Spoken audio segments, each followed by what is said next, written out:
Good morning. Thank you for joining me on this side. It's GTV Breakfast News at 6 a.m. We will do the opening of the show after the news, where Kafui, Thelma and Valerie will be in the studio to tell you the rundown of the show this Friday morning. I am Multi-Decider Sadiq. Remember, we're streaming live on Facebook at the Ghana Broadcasting Corporation. Take us to work. It's a Friday by watching us there. We are streaming live on Twitter as well and on DSTV channel 278, so you can watch us there. The stories that are making headlines on the foreign front, there's a lot happening this morning. We're receiving some breaking news about the former Japanese Prime Minister who was shot in the back at an event. We're bringing you that story. Also, pressure mounts Boris Johnson to resign as Prime Minister, even though he has resigned as the Tory leader. That's his party. We'll bring you minority stake on the National Cathedral, the funding. There are still some stories around the International Monetary Fund as well. Then we'll bring you some other foreign stories. Let's start with the breaking news this morning, where the former Japanese Prime Minister Shinzo Abe has collapsed after he was shot at an event in the city of Nara. Now, according to reports, Mr. Abe was shot from the back and collapsed halfway during his speech and appeared to be bleeding. Former Tokyo Governor Yoichi Masuzoi said in a tweet that Mr. Abe is in a state of cardiopulmonary arrest. Incidents of gun violence are rare in Japan, where handguns are banned. Now, the term cardiopulmonary arrest is often used in preliminary reports before a death is officially confirmed in Japan, reports say. We bring you any development in that story, as we're hearing that he probably is dead, but reports have not confirmed that yet. We'll bring you those details here on GTV Breakfast. Let's move on. Still on the international front and topical issues, a race to replace Boris Johnson has begun after the Prime Minister quit as Tory leader following dramatic few days that saw his authority collapse. Now, Tom Tugendhat is the latest MP to throw in his hat into the ring, joining Attorney General Suella Braverman and Brexiteer Steve Baker, who have shown interest. Mr. Boris Johnson plans to stay on as Prime Minister until a new successor is found by the autumn. However, many colleagues and opposition politicians want him to leave now. But he has already filed cabinet jobs. Mr. Johnson resigned on Thursday following 2 days of desperate attempts to cling on to power amid a flood of resignations. Who are the potential candidates? Well, most of these MPs and ministers have not yet said whether they want the job of the Tory leader and Prime Minister, but they are the ones to watch. Others may also come forward. Some of these possible candidates include the former Chancellor of the Exchequer, the Foreign Secretary, the new Chancellor of the Exchequer, the Member of Parliament Jeremy Hunt, and Attorney General Suella Braverman. The Foreign Secretary Ben Wallace appears to be the favourite to replace Boris Johnson as Prime Minister and party leader among the Tory party members. Now, a YouGov poll of 716 Conservative Party members placed Ben Wallace just ahead of Penny Mordaunt, who was followed Rishi Sunak.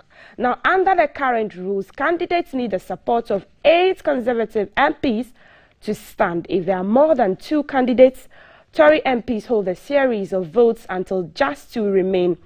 At that point, there's a ballot of the wider Conservative Party membership to select a winner.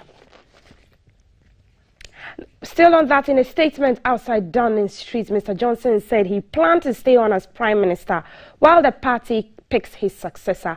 We bring you excerpts of the UK Prime Minister Boris Johnson's speech. Of this government.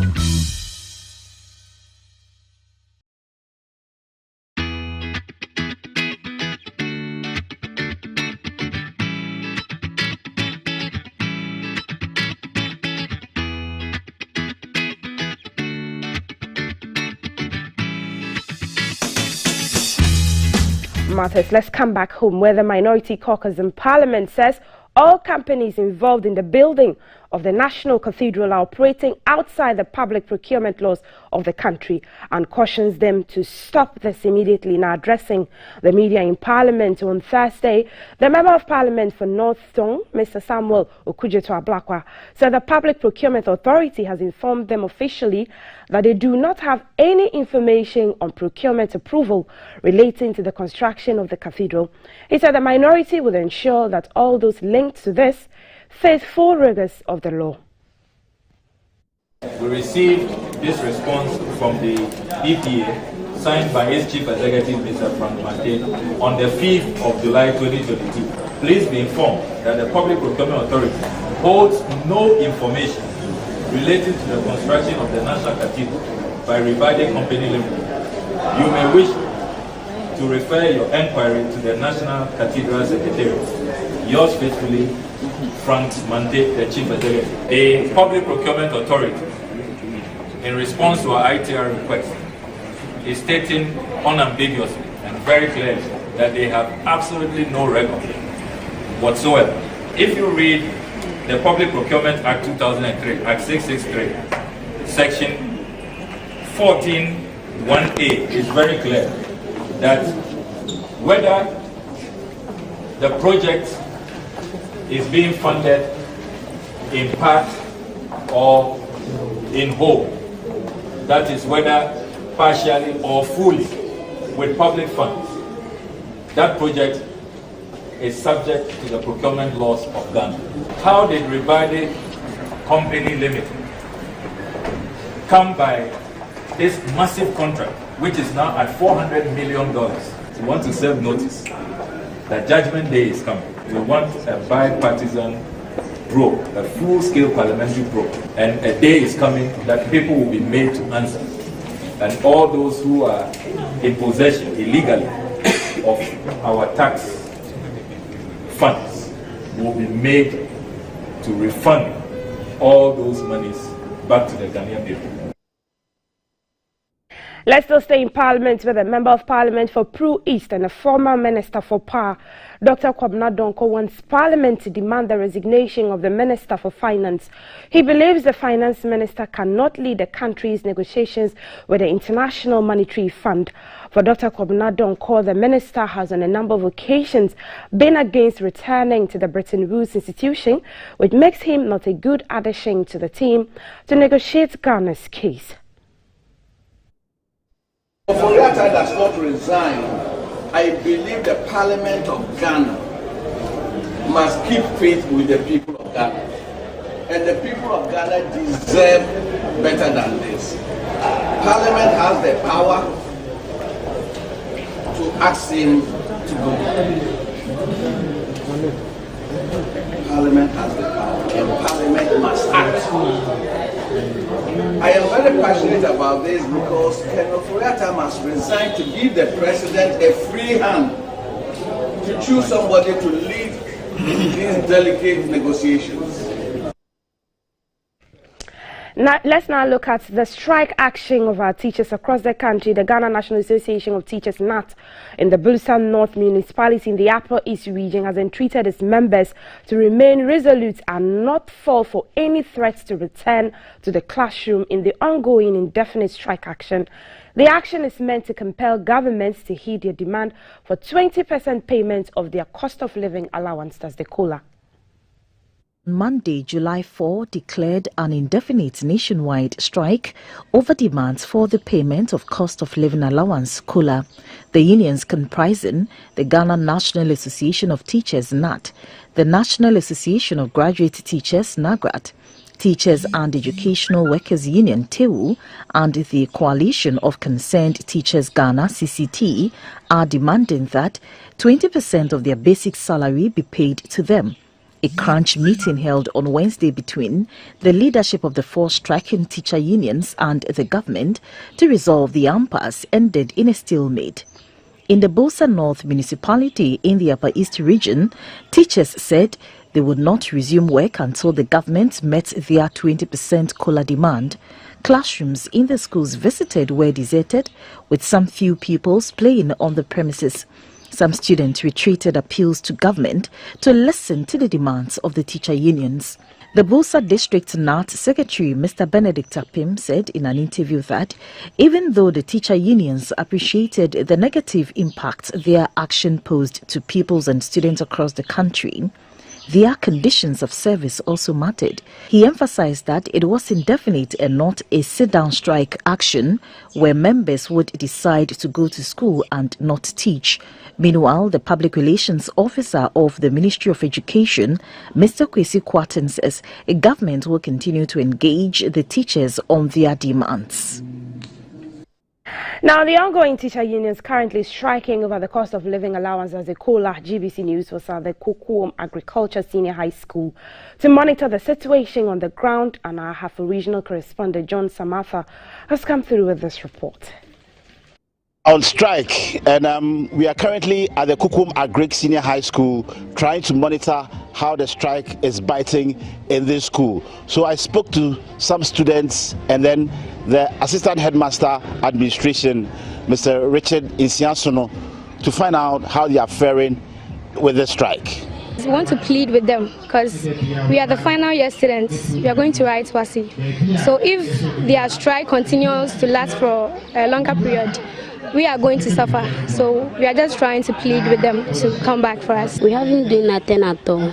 We are just in class playing like that, roaming about. So we need the Nanadu to come and help us. And we, the final year students, will be having our WASI coming on August, September.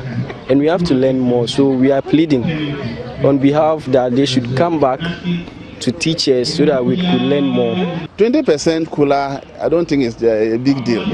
At least even telling us something is enough. You see, so if you drag your feet for a whole month since May ending, we signed a warning and still it ended and no message, no meeting with government. So if teachers have decided to take this action, I don't think teachers can be blamed. COLA of 20% they believe is not too much and that the government of Ghana can't do it for them. And on the side of the students, they are begging the government and the teachers to sort their issues out fast and come back to the classrooms to save them. For GBC News, John Samatha at Kukuom, Esunafo South. Now, the family of John Sufuriata has set up an award for the best economic student for level 200 students at the University of Ghana's College of Humanities.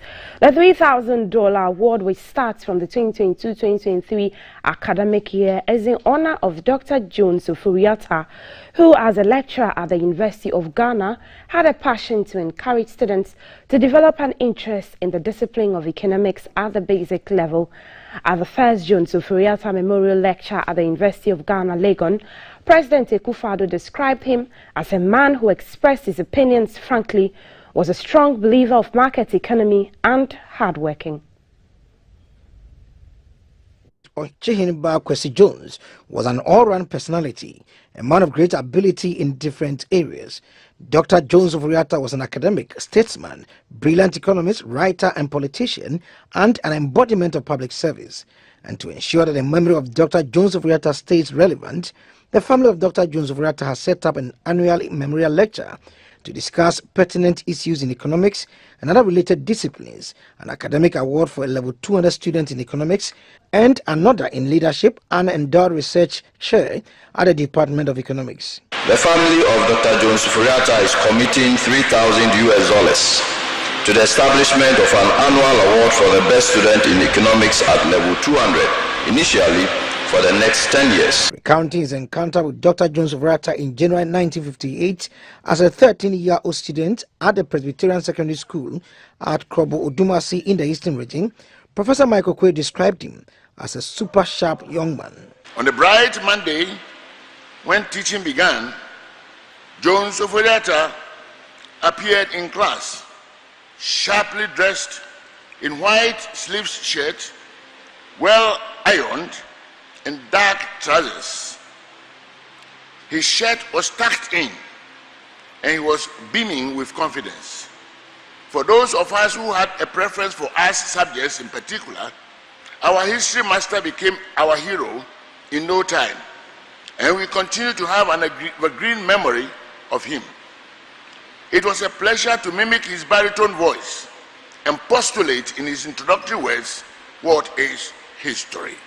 The Ochehin Amweti of European said countries which have made impressive strides in socio-economic development did so not because they had natural resources, but rather their know-how. That is the power of the human mind. Go back home and ask the teacher who taught you how to match your subject and verb and ask how he's doing. Ask how he's doing, because you didn't make this all by yourself. You left home when your father and parents didn't have a bicycle tie. Today God has blessed you. You have 2 Land Cruisers. Go home and help build the community. Go. President Akufo-Addo, who is a nephew of Dr. Jones of Oriata, said he was bold, honest, humorous, and always willing to help in pushing the development of Ghana even at the peril of his life.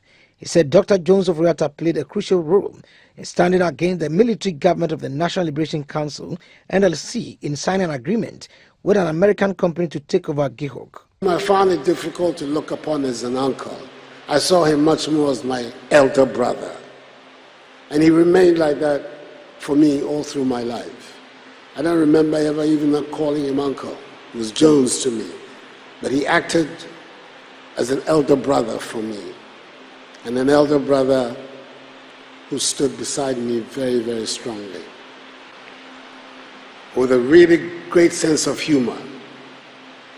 So it was very easy to be attached to him and to value his company.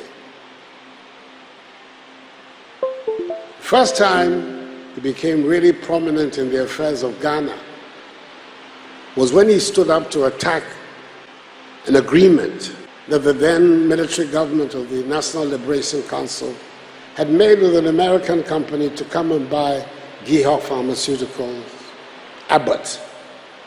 Many of us were really quite surprised, knowing how close he was to important members of that government and their extensions, that he could do it. But then he exhibited on that occasion a trait that was to be him all through his life. Dr. Jones of Oriata's academic career began and straddles 3 continents. Assistant Professor of Economics at the University of Manitoba, Canada, Assistant Lecturer at the University of Manchester and the University of Ghana. He had 4 children, including the Finance Minister, Mr. Ken Ofori-Atta. Edward Nyaku, reporting for GBC News. Let's stay a bit longer on education, and 105 students who pursued various degree courses at the Kofi Annan International Peacekeeping Training Center in Accra have graduated. The ceremony was on the theme, A Decade of Peace and Security Education, the role of the Kofi Annan International Peace Training Center. They took courses at various levels from first degree to PhD, including Doctor of Philosophy degree in International Conflict Management, Executive Master of Arts in Conflict, Peace and Security, Master of Arts in Conflict, Peace and Security, and Master of Arts in Gender, Peace and Security. The graduating class came from various African countries, including Ghana, Cameroon, Egypt, Mali, Malawi, and Togo. In an address, the commandant of the training center, Major General Francis Ofori, urged the graduates to be adaptive and help make the world a better place. Remember that today's graduation is not about you alone, but also your families, the immediate communities, Ghana, our country, West Africa, and indeed the rest of the world. Have an attitude of grit.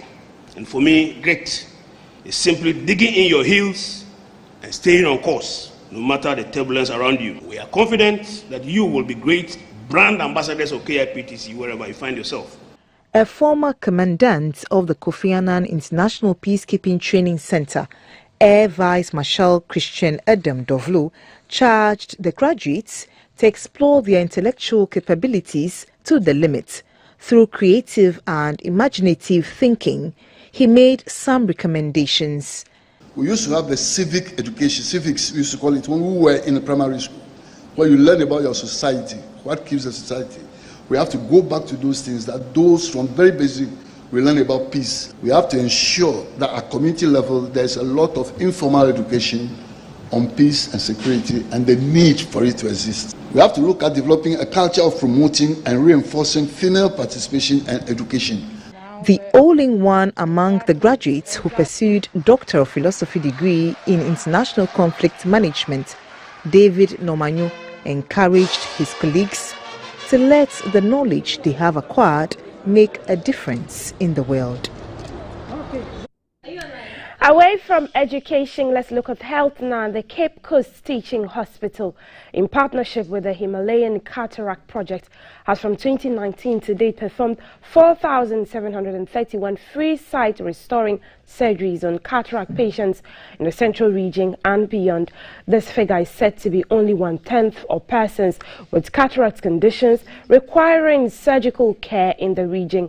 Given the seriousness of the situation, the Himalayan Cataract Project and their U.S. partners have commenced the construction of an ultra-modern eye surgical and training center at the Cape Coast Teaching Hospital to assist more of such patients. Health Ministry, over 1.2 million people in Ghana have visual impairment and require the attention of eye health service providers.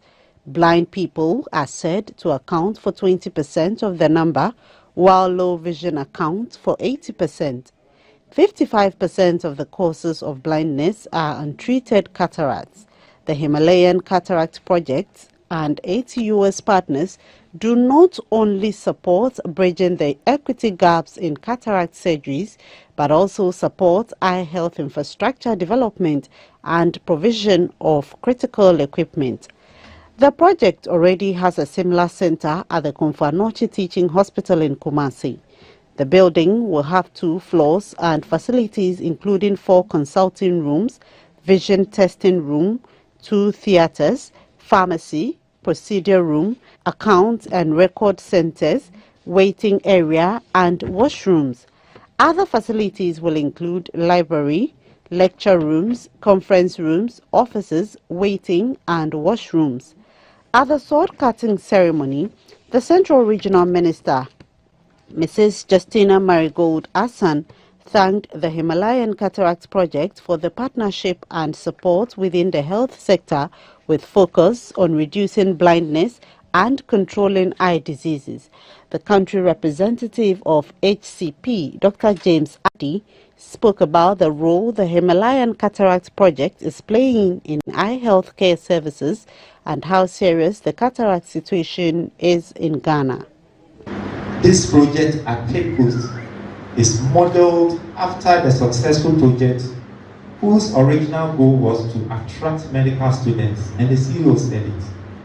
And for us, it's not only the medical students, house officers, medical officers, and even senior medical officers, they are ready. The Chief Executive of the Cape Coast Teaching Hospital, Dr. Eric Kofi Njedu, said the center would serve patients with cataract conditions in the region and beyond. Let's go to court now. A new High Court building has been commissioned at the Sotuom in the Central Municipality to help bring justice to the doorstep of the people and for matters in controversy to be fully determined by the court. The court, located within the premises of the District Court, commenced operations on Monday, July 4, 2022. The siting of the court in that jurisdiction forms part of measures to ease the burden on court users who travel to the Central Business District to access justice.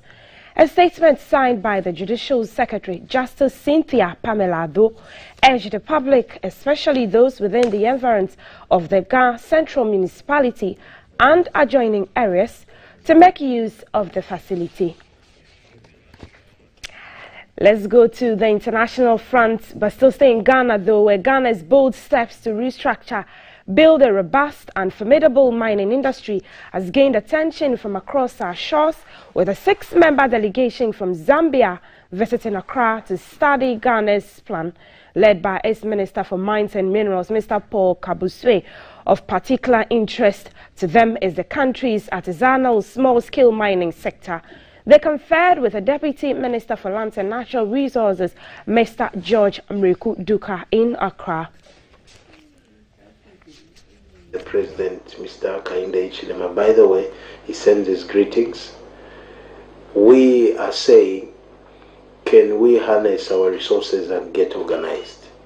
Ghana is one of the countries that has done very well in terms of harnessing the small scale, miners. And if you heard from the news recently, Zambia has an outbreak of gold. It's all over, and we need to quickly learn to harness it before it falls in wrong hands. Traditionally, gold has been strength, and in Ghana, we're leading in 2020, and then as at 2021 report, I think we are second in Africa now, because we are putting some regulations in place in terms of small-scale mining. You cannot talk of Ghana's economy without the mention of mining. So it's been contributing immensely towards our GDP. Just recently, we participated in a debate where we asked for ring fencing the revenue stream of the mining. Whatever we get must be ring fenced, and we came up with what we call the Minerals Income Investment Fund. So it's a fund that has been dedicated to rake in all the royalties from the operational mine. So you pay your royalties, and that is not put into the consolidated. It is ring fenced for the purposes of what we could point our hands on in future to say these are tangible.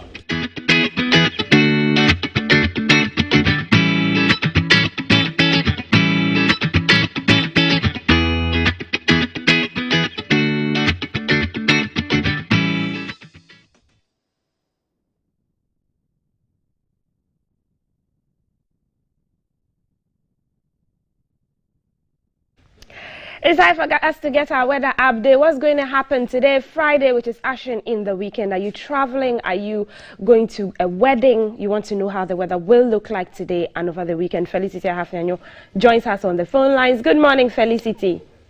Good morning, Titi. How is our Friday going to look like, and then our weekend? Yes, our Friday is also going to look like what happened yesterday. Right. In region.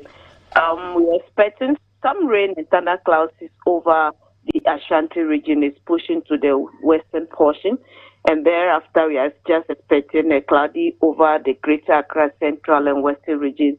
In the afternoon is going to become partly cloudy, where we have the sun shining on us. For rain today, this afternoon, we are expecting places around Ho, Koporidua, Achimda, and then a part of Kumasi to have some rain today in the afternoon. Then in the evening, the areas that we are looking at is Gosu and then Sunyani. Then some few areas around the Ketekrachi area is where we are expecting some rain today. The state of the sea will still be rough, but then we don't have massive rain and thunderclouds over the sea. It's pretty cool, but then they just have to be careful if they have to do fishing activities. For the Water Lake this morning too, is pretty cool for any fishing activities. No much rain, clouds is over it. But then by afternoon, as usual, they have to call Met Office, the forecaster on duty, so that they can confirm before if they want to do night fishing activities, they go on to do it. Temperatures will still be on the mild side across most areas. Greater Accra will have 30. Those of us over Kumasi and its environs will have 31. The north will have the highest for the day. We are expecting 34 over Wa, 33 over Tamale and END. If you are around Bolga and then Narilogu, your temperatures will be 34 degrees Celsius. For tomorrow, Saturday too, we are not expecting much in terms of rain and thunder.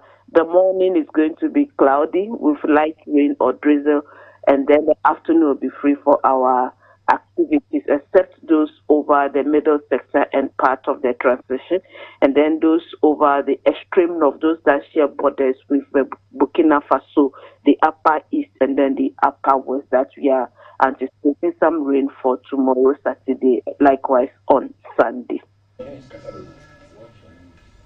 Right. Thank you so much. Felicity Ahafenyo is the head of Central Analysis and Forecasting at the Ghana Meteo Agency. She's just giving us a rundown of how our Friday will look like and the weekend. You can contact the Meteo office on their social media handles if you're experiencing any weather conditions that you want to know will affect your activities either today or during the weekend. That's it for GTV Breakfast News at 6 a.m. with me, Maltiti Saida Sadiq. The show is packed. You know, it's a Friday. We have some special guests in the studio. Keep guessing. We'll be right back.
Check him out on YouTube, over 1 million subscribers, and he's doing great things for the continent. That's a conversation we're going to be having at 8:30. I'm not here alone.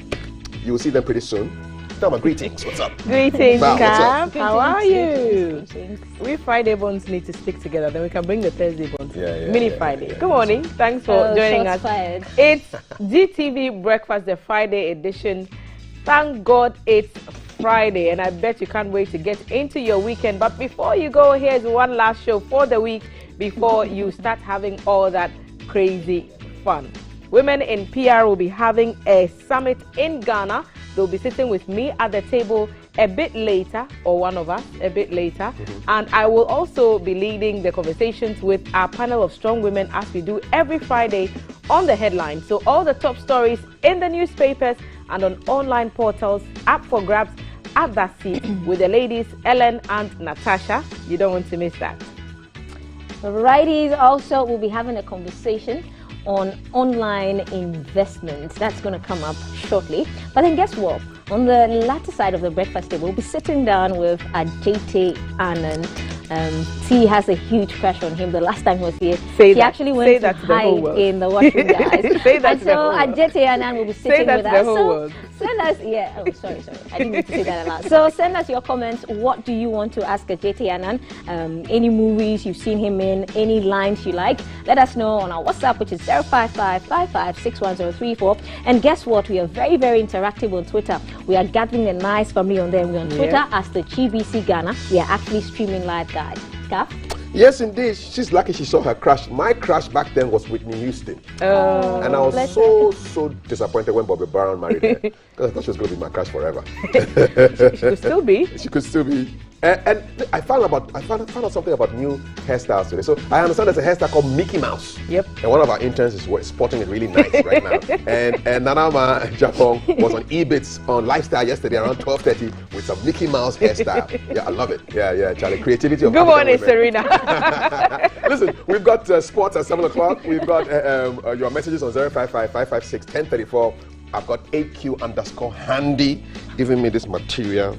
Yum. If you don't really say it, me, I know I'm looking fly. You're looking fly, Kaf. Thank you. Say something. Flyest of Thank the you for the fly. words so sweet. Listen, we're going to talk about money right now. Online business, online investment, Bitcoin, all that stuff. It's happening right after this with my man DK Cyber in 1 minute. You stay with us. This is GTV Breakfast. Big conversations coming up. Ajete Anand, Wademaya, women in PR, women on the desk with Thelma. Big show. Friday goes out to you. See you guys.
La, beautiful music. I love it. We're in church even before Sunday.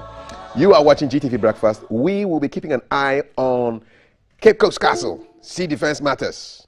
Alan Tego, your humble servant, will be doing that for you on today's show. It's something for you to stick around and stay for. But for now, we're doing something on online investment. Yeah, you've heard about how to make money by putting your money online, but how safe are these investment packages that you find online? How do you protect yourself? And what can you get out of them? Well, our man for all things tech has kept his Friday appointment with us. His name is David Jedu, the CEO of DK Cyber GH. Find him across social media, and he gives us great education every Friday like this. David, hi. What happened? Great. Nice one. So today we're talking about online investment. It's been gaining prominence over a while right now. One of the new, maybe 21st century ways of investing your money, buying products and services, and it's changed dramatically how people invest their money. How secure is it? What are the opportunities? Today here we're going to talk about that. Yeah. So welcome. Yeah, thanks, Carl. All right, so talk to us. First, what is it, first of all? What's an online investment? All right, so good morning to our viewers. So when you say online investment, we are looking at how we can save online or how we can invest online, trying to put not only your money but also your time, your resources into good use online to make some good returns. So we have a lot to talk about, and this morning I have categorized it into two, Calf. Okay. I'm talking about the low risk. You know, we have some, because investment is risk, you know, so we have low risk and we have the high risk with high returns, you know. But I just did a search on Google, online investment, and Calf, you see, we have almost about... That's 2 billion. Yes. 2.1 billion results. Within 0.49 seconds. Not even 1 second. Yeah. That's a lot. Understand. So people are searching for it a lot. Yeah, people are searching for it a lot. So we'll start with this. Calf, we start with here. This is where YouTube. Okay. How can we make money with the YouTube? Okay. Or what can we do with the YouTube? How can we invest on YouTube? I'm so happy that today you have an interview with Wodomaya, yes, one of the greatest YouTuber in Ghana. And you see, Calf, online investment, it depends on how you see this online technological stuffs and also what you can do, right? So this morning, YouTube, some people go to YouTube for educational purpose, right? But here, people are providing what? Content. People are providing what? Stuff for you to come here and check, right? So I can search for anything. So this morning, what you can also do, you can also take opportunity of this, right? You can take, let's have advantage of this whole YouTube stuff. Then we can try to do a content and put here. So right now, when you click there, when you click that, the B there. This? Yes. Okay. So if right now if we just have a Gmail account, we can create a channel here. We create a channel, then we can start uploading content there. And what are these contents? See, the things that you like, people are ready to know about it. Just go and put it there, right? So when you're looking at investment online, you don't look so far that you want a platform whereby you can put 1 CD and you make 1,000 Ghana cedis. It doesn't work that way. Let's try with this platform. Now, Carl, the next one I'll talk about is this great platform, Google. Now, Calf, Google, you can make money or you can invest on Google platform. How can you do this, Calf? This is with low risk. So what we can do is, Calf, every day we have news, right? So we have a platform called Google News, right? So when I come here, I went to Google and I searched for Google News. So I come here, Google News, right? So it's now loading for me. So it will load for you. You see the news. So currently you see the trending stories. Right? Yeah, you see the trending stories, right? So what, for me, my interest, for me, these are top stories, right? But here I can, let me push this somewhere here. So here I can say Ghana, right?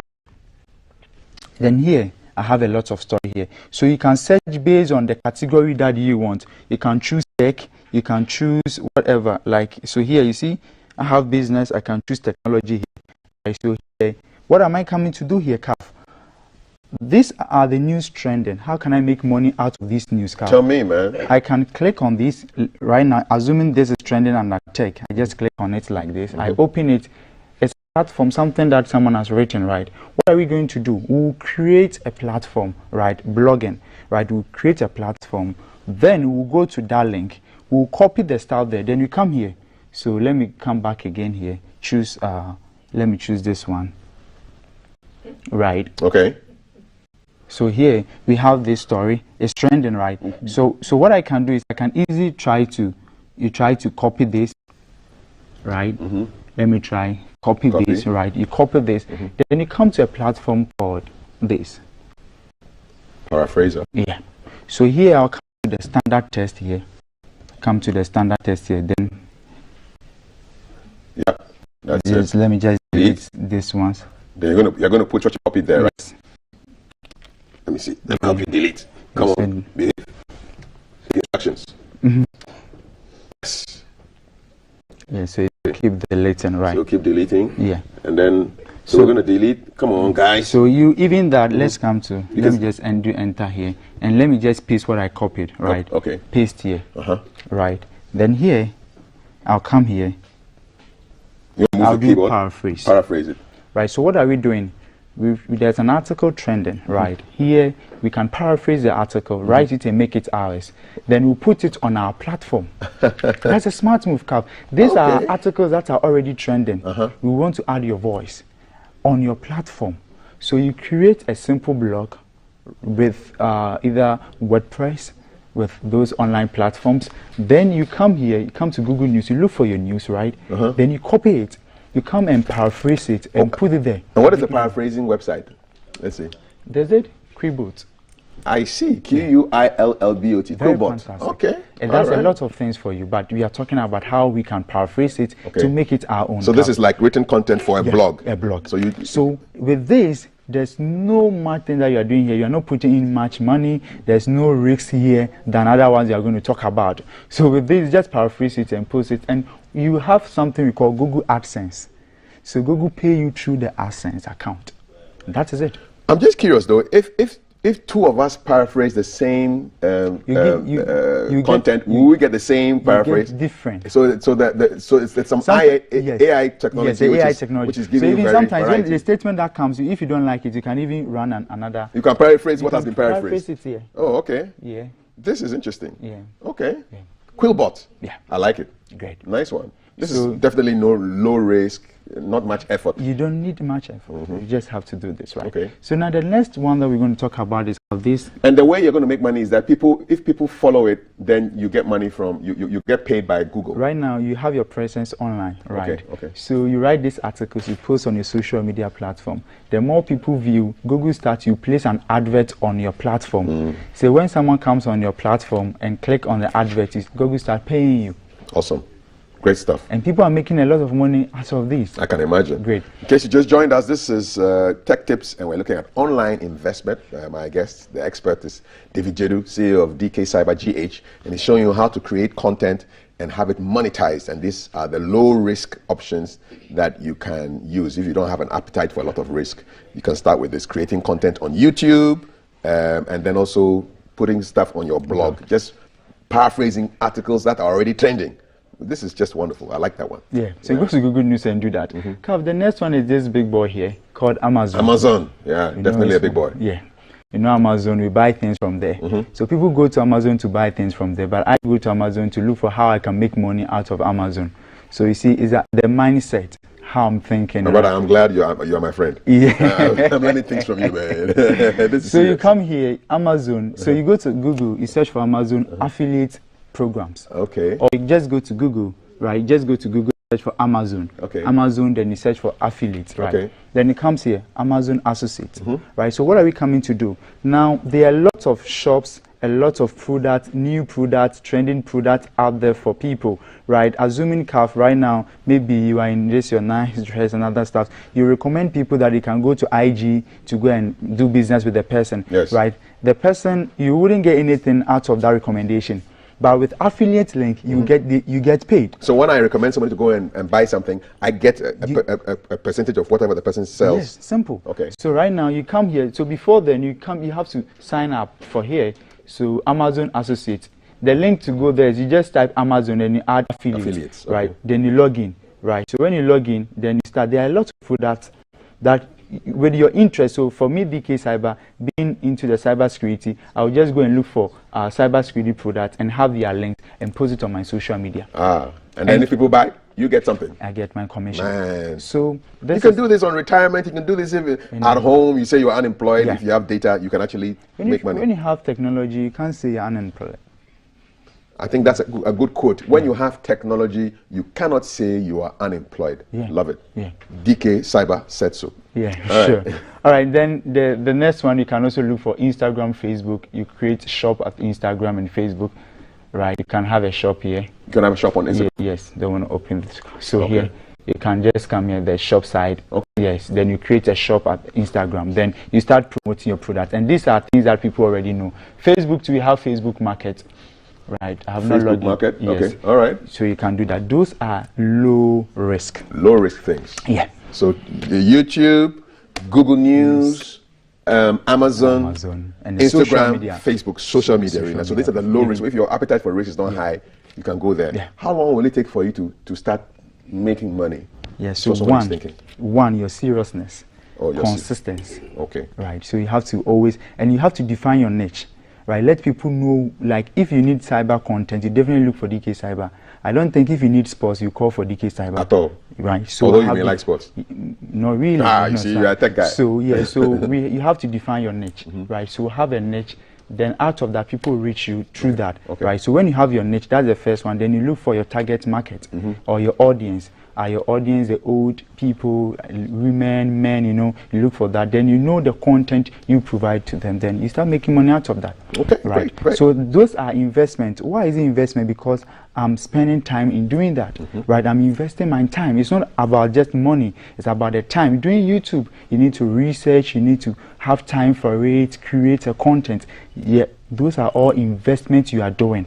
On YouTube, some people think that they need to get the latest camera, the latest microphone before they can shoot videos. So they spend a lot of time just trying to get the perfect video before they put it on. What do you tell to those? What do you say to those guys? So you don't need to have a perfect camera, a perfect phone. All that you need is content. You have people who have hide their image on YouTube, but they are making a lot. And I believe that today on this show, when Udemaya come, you can ask him the first device he started using on YouTube, right? And he will tell you that it's not this high expensive cameras, right? So you can start. It's just about the content. Right, it's just about the content. Okay, all right. You're watching GTV Breakfast. It's 6:51. My name is Kaf. His name is David, and we're looking at online investment. You're done with the low risk ones. Yeah. Now let's do some higher risk. Yes, higher risk with higher returns, Kaf. And this is where, for me, I like, because I think about investments and I don't think about the losses, right? So one I'm going to talk about is cryptocurrency. It's been in the news for a very long time. Are those the Bitcoins and all those guys? The Bitcoin, the Shiba, the Cardano,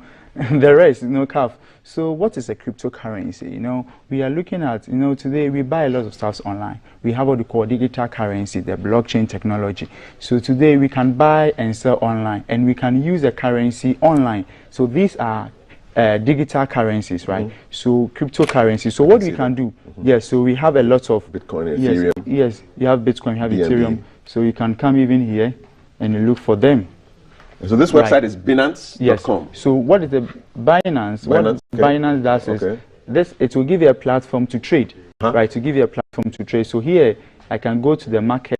I have not logged into my platform yet, but I can go to the market and look at how the coins are doing today, right? So you see here.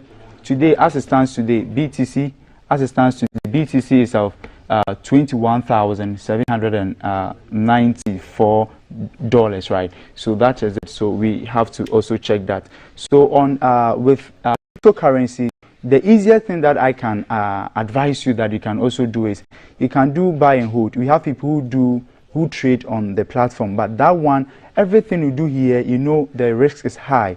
So you have to understand it, and understanding it, you need to read about it. So you can do buy and hold. You buy it, then you hold it. When the coin pump, then you sell it. But before you start with it, you need to have education. You need to understand what you're doing. You need to read about it, research about it.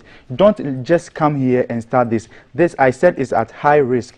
Because you can get high return, you can also lose your coins. So, you know, BTC, almost, I think 6 months ago, BTC was around 50,000 to 60,000. Now it has dropped to 21,000. For one So assuming I bought BTC at 50,000, now it has dropped. Now I have lost almost about 30,000. It takes only the time for me to wait for this to pump again. What are the low value ones that people can jump in? I can see USDT, $1. Oh yeah, I can see one that. Yes, so the lowest that you can buy, I think, and people 35 have. Cents. Yeah, people have mad account with that is called Shiba. You can look for Shiba. I think it has almost about 6 zeros. It has about 6 zeros. So that one, when you buy like $100, you have a lot of coins. And the whole idea is that it will appreciate in the future, and then you will sell money. it. You sell it, right? So that is just the simple way that you can go. But when you come into the business, you now understand that you can even do trading. You have people who trade with it. But this one, we are saying that you need to have education. You need to read about it before you enter, because the risk involved is high if you don't know what you are doing. I wonder how much, at what level Bitcoin is trading today. Bitcoin is like the famous one. Yeah. Yes. Yeah. Okay. So let's look at this here. All right. BTC today is 21. That's Bitcoin. Yes, and in the 21,000. Yes. Plus dollars. Yes. In the morning, I think around 5 thereabouts. When I checked, it was 22,000. So it came down a little bit. Yeah. Okay. And I think 3 days ago, BTC went to 18,000. So just let's look at this. If I had bought BTC at a rate of 18,000, now today's at 21,000, I can sell it and I've made almost that percentage increment profit on it. So that is about the buy and sell. So you have the account. You can close that for me. Okay, let me get some messages for you. Yeah. People are coming in. Yeah. So Kobe says he's talking about Amazon affiliate. He loves it. Yeah. Bremer Designs, good morning. Please ask DK if there's a way I could be paid for recommending my own products. I'm buying my own things and I'm recommending my own stuff. No, Do I get paid for that? No, then you have to also have affiliate program that people would now recommend your product and you make money. So you are going to pay them the commission. Okay. So right now, if DK or GBC, we have a product you are selling, we can create affiliate link for other people to come on board. You are just making it attractive for marketers to come on board. So the more they advertise, people get on board to purchase the product, then you also give them the commission. So that's affiliate marketing. Okay. So like how if you have a lot of interactions on your social media platform, you can start recommending people about the things that you like, the books that you've read and you think it was okay. You can look for the affiliate links, then you just recommend people. When they go and buy it, you make some cool dollars on there. I like that. Okay, keep them coming in. I'm seeing your messages coming in. 055-556-1031. So even the books I like, I can recommend them to people. Yes. Okay, if provided if they have the affiliate links. Yeah. So I need to go to Amazon and just basically search and explore. Yeah, you can just go to Google. Look, okay. You can just go to Google. And then type affiliate links. Yes, go to Google and type maybe affiliate links to that. So if it's about Binance will have affiliate links. So this morning, if someone wants to trade, I can give the person my affiliate link. So any trade you do on Binance, I can get something small. And I don't need to come on Binance to do something. Just through the affiliate link. So affiliate marketing is very powerful. It's quite unfortunate that here in Africa, we don't take, we are not looking into that. All that we are looking into is an app that I'll put in the money and it will double up for me. And there's and too many scammers. And let's talk about scammers before we leave. How do I protect myself against people who want to take my money from me? All right, so Kav, very importantly, let's look at this. There are so many platforms. Right now, if you go to Google and search for how to make money online investment, there are so many platforms that will come. To review it, what you can do is, if a platform comes, let's say GBC is offering, let's say, a service or something, you can just write the platform on Google, then add review.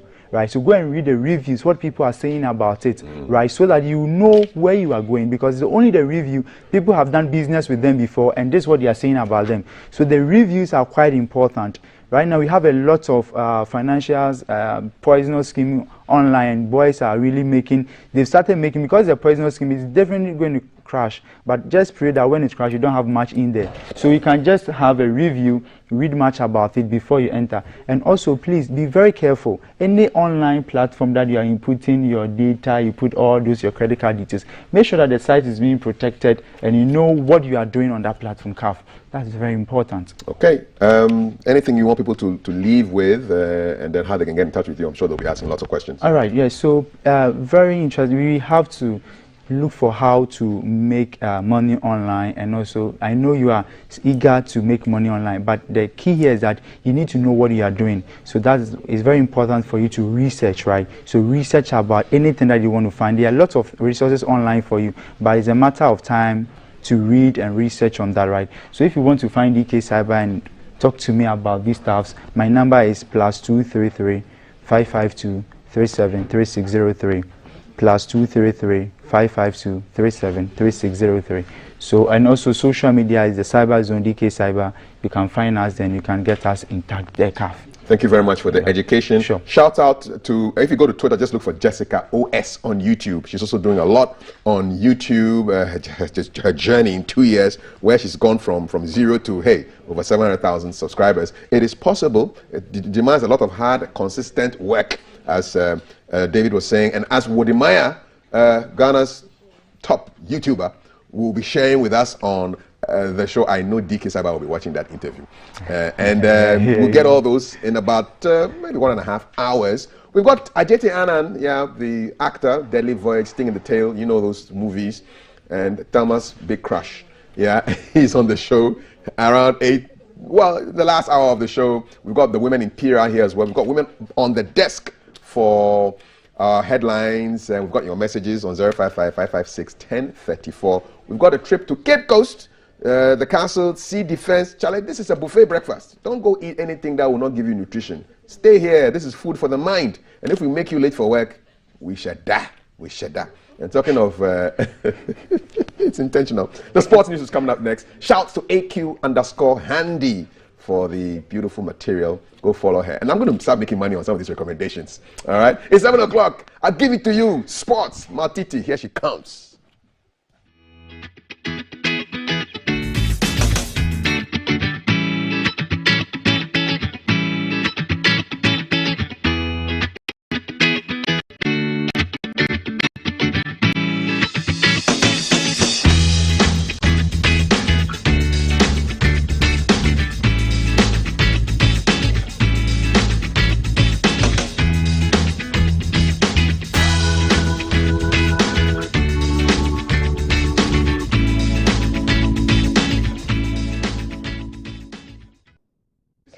It's a Friday. Thank you for joining me on this side. It's GTV Breakfast Sports. What's happening in the sporting world? What are you supposed to look forward to coming this weekend in the sporting arena? The stories that are making headlines. We are live on Facebook at the Ghana Broadcasting Corporation. Let's look at the stories making headlines. But watch us there as well. Now, the GFA officials are have inspected the Black Stars match venues in Qatar ahead of the World Cup in November. I'll bring that story to you. Also, the Black Princess's new technical advisor has started work in earnest. We'll bring you the WAFCON 2022, which is still ongoing. We'll bring some GPL transfer news as well. CR7 is missing out on some preseason tours as well. We'll bring that to you, as well as some foreign transfer news. They will bring you tennis. Sadly, Rafael Nadal is withdrawing from the Wimbledon semi-final due to an injury. We'll tell you the details all here. I am multi-decider Sadiq. Let's start off with the World Cup in Qatar in November and the preparations so far. Now, officials of the Ghana Football Association, including Black Stars technical advisor Chris Hutton, has inspected the stadiums that will host Ghana's group matches in the Qatar 2022 World Cup. Now, Ghana will play Portugal, Uruguay and South Korea in Group H. The 974 stadia will host Ghana's game against Portugal. The Al Majoub Stadium will host the Ghana-South Korea, whilst they face Uruguay as the Education City Stadium. Now, the officials inspected the locker rooms, the pitch and the stands. Let's look at the inspection of these venues.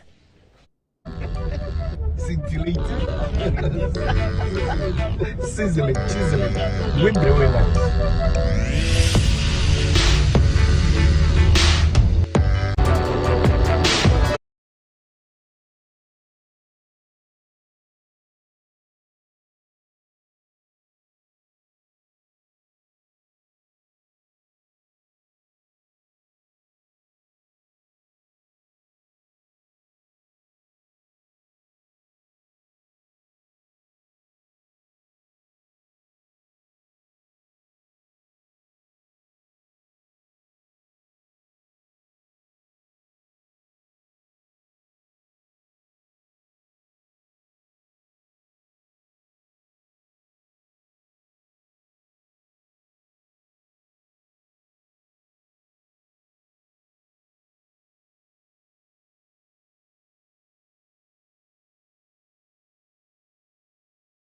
Advisor of the Black Princesses of Ghana, Nora Hoptil, has resumed a role at the Ghana Soccer Center of Excellence. The former Switzerland international has been speaking about her expectations and role ahead of Ghana's participation at the Under-20 Women's World Cup in Costa Rica.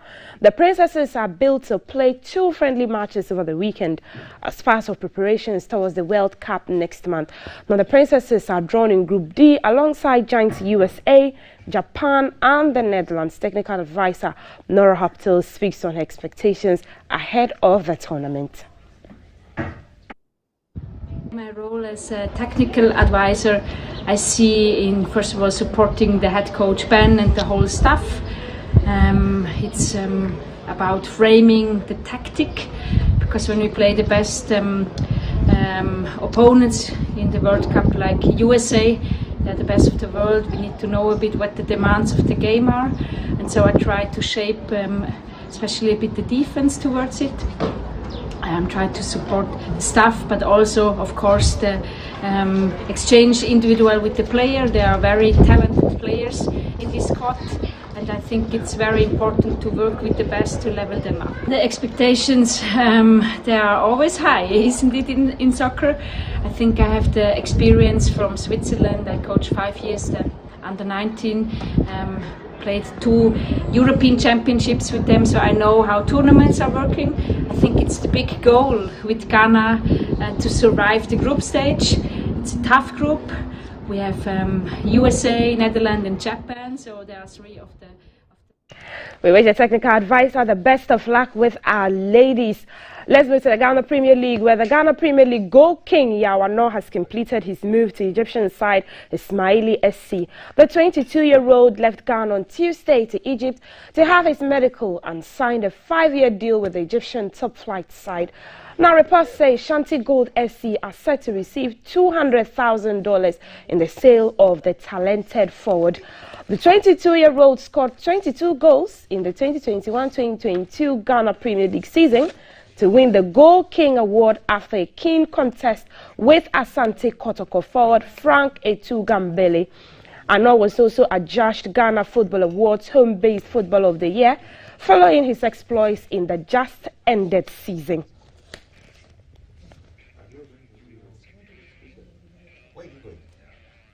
Well, Ano is 22-year-old and he scored 22 goals. We wish him the best of luck. Let's move to the WAFCON 2022, which is still ongoing, and Bayana of South Africa booked their ticket for the quarterfinals of the 2022 Women's Africa Cup of Nations after defeating Burundi 3-1 in their second Group C game. It's now back-to-back wins for South Africa, who opened the tournament with a win against 3-time defending champions Nigeria. To make matters worse, Burundi had a player sent off with 20 minutes left. Now, when they suffered their second loss after going down 4-2 against Botswana, this was what happened. Let's watch the highlights.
Of Nigeria return to winning ways at the ongoing Women Africa Cup of Nations at the WAFCON after defeating Botswana 2-0 on Thursday.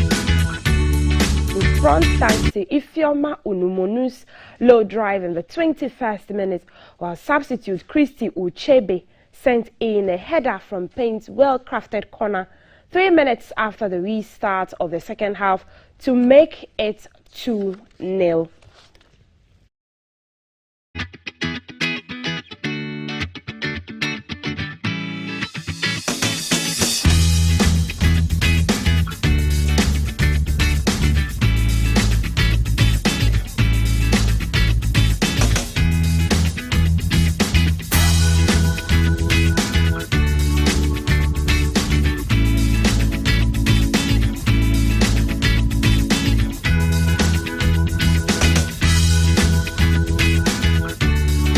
What's happening in the camp of the Red Devils? Well, Cristiano Ronaldo, CR7, will not be part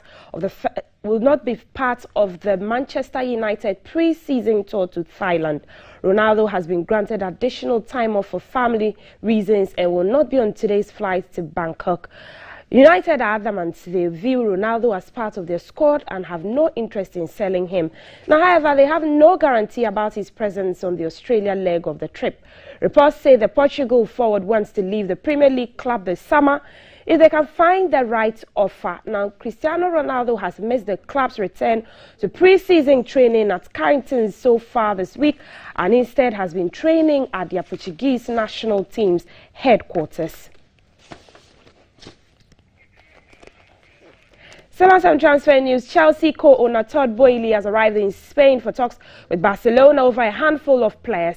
The two clubs have been linked since even before the transfer window opened. Andreas Christensen has already swapped from Stamford Bridge to Camp Nou, and Barcelona hope to follow that deal up with an agreement to sign defenders Cesar Azpilicueta and Marcos Alonso, both of whom have just 12 months remaining on their contracts.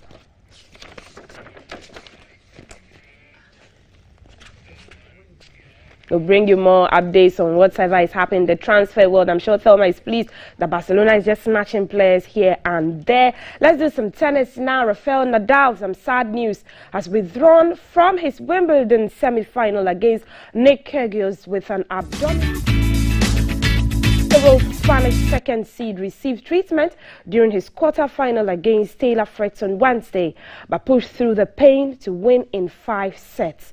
Nadal confirmed he has a tear in his abdominal muscle, which means he will not be able to be competitive over 2 matches.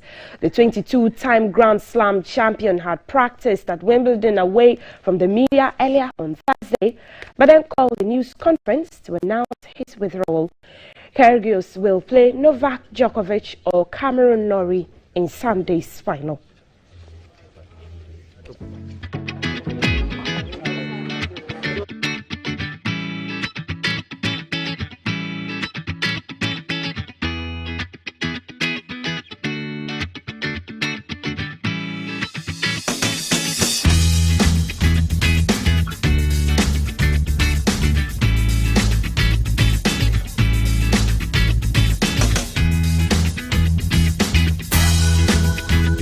Rather sad news there about Nadal. We wish him a speedy recovery. Let's still stay on tennis, but let's talk about women's tennis now.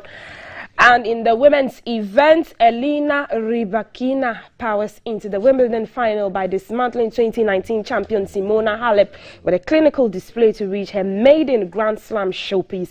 She beat Halep in a 6-3, 6-3 victory to book a Saturday showdown with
That's it for GTV Breakfast Sports. There's more sports stories on gbconline.com. And when Studio 5 comes alive with Alexis and Gloria, join them there for more sports update. That is your sports channel, as well as GTV is your sports channel as well. I am multi-decider Sadiq. The show is still packed. We have a special guest, Wode Maya, who is coming into the studio. Big-time YouTuber. You will want to know how he rose from grass to glory. And then our women panel for the headlines as well. Stay with us.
Hey, hey, hey. Thank you so much for staying on. It's still breakfast live on GTV. Kafo is just dropping by in the studio.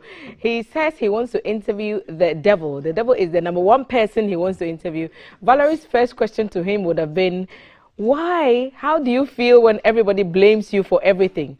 Kaf's strategy is to put the devil at ease, so that the pitchfork he's holding, he won't throw it at him.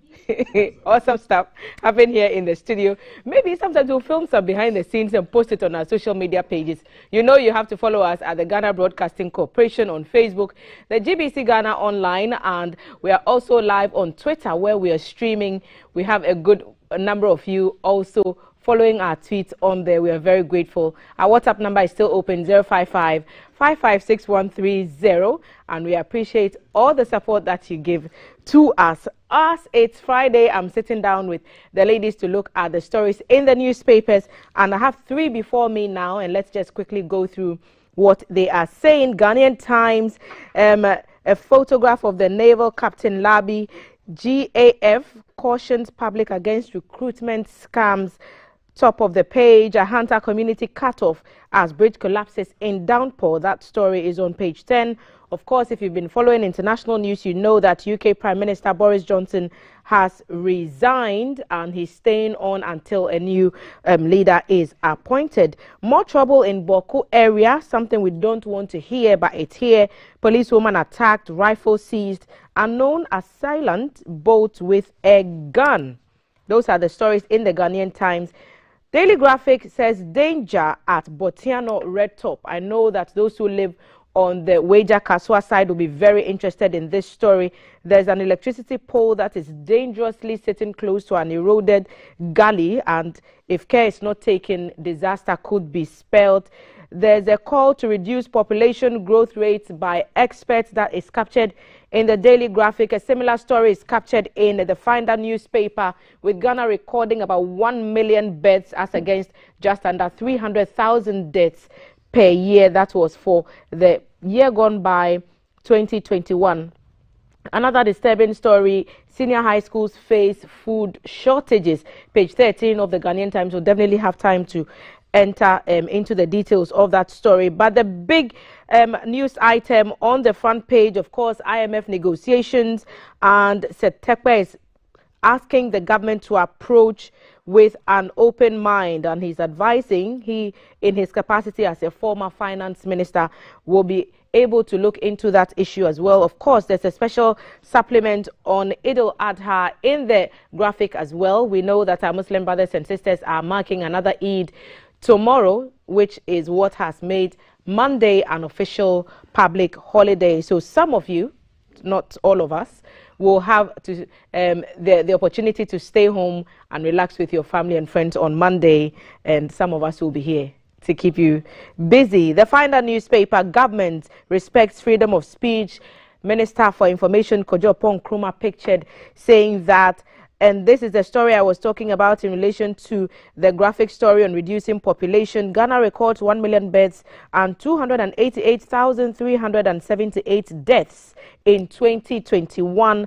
Dr. Pierre saying that Ghana reports first ever suspected cases of Marburg virus disease. Dr. Kwekwa Jibamenu, Health Minister, pictured with that story to be found on page 13. And the NPP election still topical. Officials have banned billboards and advertising and ordered removal of all in national and regional capitals. Those stories we'll find time for. We will be bringing you details on them. So 3 papers I have before me, loads of stories to pick and choose from. The lady who's already sat at the table with me, Ellen Amadeko, a member of the NPP communication team and gunning for the top post of National Women's Organizer. Ellen, good morning. Welcome. Hi, good morning. And because, of course, it's election season for the NPP, I would ask you to go ahead with your rant of the day, and then I'll pick your thoughts on what went into the decision by the party officials to ban billboards and advertising by the executives. They are gunning for posts. Why can't they do that? But what do you want to rant about today? Every day we ask people about the topical issues on their heart, and they get the opportunity to share with us and the rest of the people who watch us. So what do you want to speak to us about today? Well, good morning to you. Good morning to our viewers. And it's always good to be back home. I've been out and about, so my voice is a bit croaky. So my rants, I've been practically all over Ghana. I am still on the move. And I would want to really speak about the state of our women and our children when I move around. I think we need to pay a bit more attention to especially our children. And with this week, one of the things I found very sad was because the teachers are on strike, you realize that as you go around the countryside, a lot of children are just walking about, and you can see them in their school uniforms and all that. Some of them just go to school, go and pick up their food, and then they leave. So my first issue is to speak to our teachers that I'll plead with them to go back to school. We are in tough times as a country, and we all need to do what we have to do to make sure that we survive. That's the first one. The second one is to our parents and to our caregivers. Sometimes the way we let these children just roam about, it's heart-wrenching. I've had a few close shaves with children crossing roads where they shouldn't be crossing, and it gives me palpitations of the heart, because if you are not careful, you hit a child. And I don't know whether we are not giving the children road traffic education or what it is. And the children are so young sometimes, 2 years, 3 years, and they are crossing the road by themselves. And it's a phenomenon that seems to be all over the country. So caregivers and caretakers, I beg you, these are our future assets, and we are just treating them anyhow. For me, going around Ghana, I think some of us have become very irresponsible parents. Let's welcome Natasha to the table, and I'll just introduce her as she's joined us. Natasha Lamte is a lecturer at the UPSA School of Law, and she is also not a new face at the table. Tasha, good morning, welcome. Good morning. So Ellen has just gone into her rant, and yes, she's been campaigning as part of her activities to get votes for her National Women's Organizer position. From what I hear, she's doing very well. Okay, and she's saying that the state of women and children need a bit more attention, because especially with the teacher strike that's ongoing, lots of children loitering around, and she's appealing for the teachers to go back. So that's her rant this morning. Also calling on caregivers to be more responsible. But Ellen, the teachers also have valid points. Yesterday I sat with a teacher I'm not here, saying they don't. and as you call on the teachers to go back to the classroom, are you going to speak to the people or advocate for people to pay heed to their consent and pleas as well? Because they say that they cannot just keep body and soul together with what they are getting. We are all trying very hard to keep body and soul together. It's been tough. As I said, I've been moving around Ghana, and I can tell you that the fuel costs are killing me. You buy fuel at a price, the next day you are buying it at a different price. So we are all going through a lot of hard times. That one, we can't hide it, and we cannot be dishonest about it. Just like how teachers are going through the stress, have you seen the nurses have also started? All other people or all other workers are going through a lot of strike, a lot of stress. So it's all about negotiations, and then even with the negotiations, what can the government offer in these times? We should look at all these, and of course, if the government can afford to give them what they want, why not? We all want people to be comfortable. As I said, these are very uncomfortable times for everybody in the world, and we are all feeling the pinch. Right. So I would ask them, this is pleading, I actually plead with them to go back to school, because when I saw those children, my intestines are turning. The teachers also argue that they are also parents themselves, so their kids are also in school. So other teachers in their children's schools are also on strike. And the other call that you made was for caregivers to do better. What can a parent do if they have to go to work and the children, because school the teachers are on strike, chances are teaching and learning will not be going on as it usually does. If you have to go to work and the children have to have some kind of care. The go-to place for many people who do not have access to perhaps maybe a nanny or others is to pull the children so that they can play together. Safety in numbers is what I was used to when I was growing up. Is that workable? Matama, what do parents do when children go on vacation? Vacation classes. Good. So, I mean, the head teachers have not, if I remember, there's a communique from the head teachers that the children should still come to school. And you have witnessed that my particular most of them issue are not. is not those older children. I mentioned that the little ones, some of them are not even in school yet. And you realize that their mothers might be selling on the roads or might be around where the road is.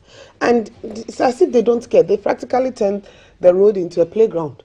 And so when you actually apply the brakes and the car makes noise that you see the mothers running out of the houses to come and grab the children. And that's what I'm talking about. As for the slightly older children, they are already in school, even though learning is not taking place. They are in school. They are in the compound. They are being taken care of. A lot of the teachers are already in school anyway. They don't stay at home. It's just that they will not teach. So they are taking care of the children. The problem are those little ones who are yet to start school and they are with their mother. That's why I'm asking the caretakers. It's not necessarily their mothers, grandmothers, aunties, whoever. Be very careful about them, especially those on your major roads. That's Ahmed's rant this morning. Natasha, what's on your mind? Is there a topic that has just kept you up today as you prepared for your appearance on the table? And would you want to address it now? I think it's pretty much the same thing. It's the strike by the teachers' unions. You know, I myself are a teacher. I don't belong to any of those unions, but because I'm a teacher, I can identify with them. I can identify with them because when you look at our salary structures, no matter what level of educational structure you are teaching at, you realize that it's when we talk about the equal work and equal pay thing, we really don't feel like we are being enumerated properly. This is a very this is not something that has just got to do with teachers. It's got to do with workers from every area of our national spectrum. And I think it's because of the way we have structured our governance system and everything else that got to do with it. So you realize that we've put a lot of premium on free things.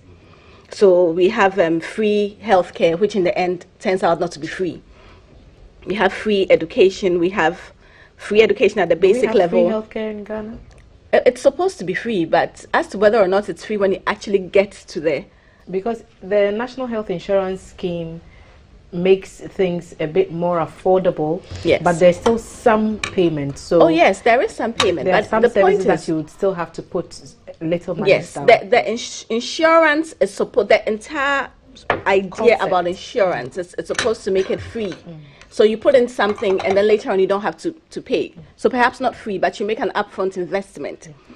But it doesn't work as it should. My problem is that we need to move away from the structures. We need to move away from the concept of free or almost free. Let's try rather to create jobs so that people can afford what they need. But when we have all these free things, free basic education, it means that parents at some level are not really concerned about the education of their children at all. All they know is that once I have a child at this age, I can enroll them. They are not prepared to put in some money. And so because of that, they will not be, in my opinion, prepared to work towards that. It's not something that is on their minds. But when you know that you have to pay, and you have to pay so that you get quality, then you are more likely to plan from the very beginning. We don't have to come and sit here at some later time and talk about family planning. One thing I also heard about recently is the fact that our population is just expanding. There is a story in one of the papers, and we'll get to that when it comes to the call by experts to reduce our population.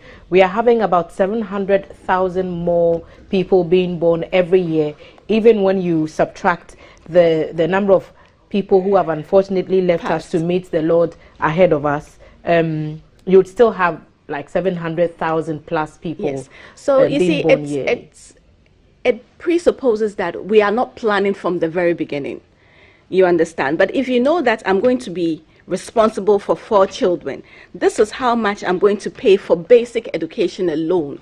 This is how much I'm likely to pay for secondary education. If I want them to have some technical or other tertiary program, this is how much I need to pay. Then from the very beginning, you are planning. You are planning because you know that you have to pay for food, not just education. You have to pay, in the case of any health challenges, you have to pay for healthcare. But when we start, when our politicians start campaigning, generally they want to tell us what they are going to do for us and how free it's going to be. And I think that's kind of works on our psyche. So from the very beginning, we are not prepared for anything at all. So it's a whole attitude now change that has to come, and it has to come from government. You understand? It doesn't matter who is in government, but we need this is something that the National Planning Commission, I think, should start looking at, because we cannot continue to go this way. There's a story in the Daily Graphic, page 13. Experts reduce population growth rate, and it ties in perfectly with what you're saying. And I will read a bit of the story. 2 experts have underscored the need for the country to reduce its population growth rate to levels that will enhance sustainable socio-economic development. The executive director of the National Population Council, NPC, Dr. Letitia Appiah, and the country representative of the United Nations Population Fund, UNFPA, Barnabas Yisa, at a press briefing in Accra yesterday, concurred that the annual addition of 700,000 to the country's population posed a huge challenge to sustainable growth, and it also threatened the quality of life of the population and some national policies such as the Ghana Beyond Aid. So the press conference was to mark the beginning of a week-long of activities to commemorate this year's World Population Day, instituted by the UN and marked every year on July 11, seeking to place focus on focus global attention on the urgency and importance of population issues to global, national, and human development. So that's the story with regards to population. It means that the experts are saying, looking at the number of people who are born every year, the facilities are not being developed quickly enough to be able to ensure that we all continue to live in the kind of standard that we might want, or we maybe some people may be used to. Are we doing enough when it comes to education? Because we still have rising numbers of girls getting pregnant at teenage. We spoke about last week the practice of shey in the central region, where a boy who wants to have sex with a girl gives her a candle and gives her 5 cedis or 10 Ghana cedis, and then they light the candle up, and the boy can have that length of sex until the candle wanes with the girl. And if the boy got tired, he could hand the candle over to his friends to take over the sexual experience. And if the girl got tired, they paused and rescheduled it for another day. These are real issues on the ground. Last week we had quite an extensive conversation on it. Are we doing enough education when it comes to making sure that even the teenagers are aware? These are young people, they are 13, they are 14, and it was in the central region, a key municipality like Komenda Igua for Ebrim, raising these concerns. Ghana Health Service and an NGO trying to find help. It hasn't happened. So what have we done to make sure that we actually manage the population? Ellen, you want to start? We have been managing our population for decades. At least I remember my mother used to be in that sector. She used to work in an NGO that did a lot on family planning and HIV and those days. So growing up, I noticed, or I saw those things. May her soul rest in peace. But I think these are individual decisions. You know, getting somebody to move on to contraception, it's a lot of issues. We have religious issues, we have cultural issues, we have personal issues, and we have this social taboo all over it. We don't talk much about it. No, we don't explain to our young people about it. I have this policy that I think we should target these young ladies. I mean, this thing you are talking about, what's the name? She. So it is the young lady, it is the girl, it is a teenage girl who is at a disadvantage. But then when we bring out this thing of speaking to them about protecting themselves and getting contraception, I'm sure this morning a lot of people will be on my case. But the point is we have to talk to them, because whether we like it or not, they are doing it. I mean, this is an explanation of somebody lighting a candle. So far as the candle is not... It takes between 7 to 12 hours for the candle to burn out. Depending on the length of the candle to burn out. So that's the length of time of a sexual experience that we are talking about. For a 14-year-old girl. Yes. And if the gentleman gets tired, 5 or 10 CDs. The man gets tired, he goes to bring in his friends. Yes. And you think that this young lady should not... You subcontract. Yes, I mean... You see the law lecture. Subcontract has come in. And you think that this young lady should not be taught on how to protect herself? Because as much as we speak against it, I mean, it's with all due respect, this is early morning TV, but it's nonsense. But if she decides to engage in it, none of us here are there to stop her from doing it. So wouldn't we rather give her the opportunity to get protected so that she does not also add unintended, unwanted pregnancy to this whole matter? Because this is a big issue on its own. HIV, diseases that she's going to carry with all these sexual encounters with all these different men. That is one issue we haven't dealt with. Then you have to come and deal with an unwanted pregnancy whose paternity we would not know because she has slept with how many men within the last 7 hours. And we still do not want to talk about contraceptives. People who talk about it, we vilify them. For me, I believe that so far as any girl menstruates, she's old enough to know how to protect herself. And we should start getting our girls. As for the men and the boys, in this matter, I would not be too much on them, because even the health, the family planning methods, how many are tailored at men, except the condoms and the vasectomy? Would you want your son to go and do vasectomy? Of course not. He's too young. So it is the girls who would have to take responsibility for themselves and this whole situation. I mean, this is one of the most disheartening things I've ever heard. 7 hours. And subcontract. 7 to 12, depending on the length of the candle. They say a candle, within an hour, it burns an inch. 14-year-old, 15-year-olds. And how are they going to... Well, as I said, it's too early in the morning to go into the graphics of it. So, Tasha. Yeah. Well, I agree with Ellen on what she said, but I think that the conversation ought to go a little further than this, because it's not just about sex. It's also about the economics of it. Because there's exchange of money. So it means that money plays some sort of a role in it. It means that these girls...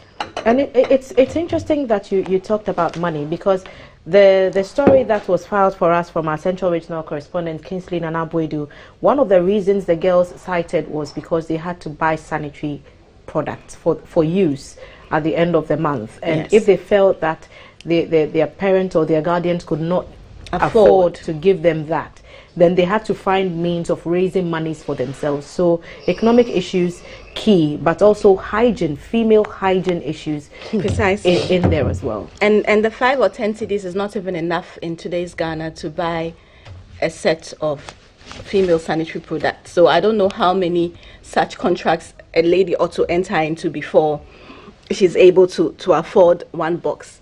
But apart from the economics of it, I think that our social structure has deteriorated to a point where this becomes an everyday thing. These days, I realize that when I use social media, a lot of the people who get likes are people who are misbehaving. People who are either half naked or they are boasting about sleeping with people, or they are talking about how much they have earned by sleeping with, and I'm talking about ladies. So when I say people, generally it's ladies. And I think some 10, 20 years ago, people would go to court and swear that they haven't slept with somebody else's husband rather than. So the social dynamics have changed. The people that we hold on to as role models now are not people in academia. Nobody, I mean, if I leave the studio, nobody would recognize me on the streets of Accra. I don't think that there are many people, or there are many girls, even within, let's say, Kanda cluster of schools, who would hold me as a role model. I don't know, perhaps Ellen would do a little better because she's a political figure. But the female role models that we have, and I would call them role models because They are the ones who hold our social consciousness. They are the ones who we see on television mostly, and especially on social media. Are people who are using sex as a means to an end, and they are using it unashamedly. They are promoting it. They are very proud of it. And sometimes when I'm extremely bored, I read the commentary and I realize that there's absolutely nothing somebody like me can do to change the social dynamic.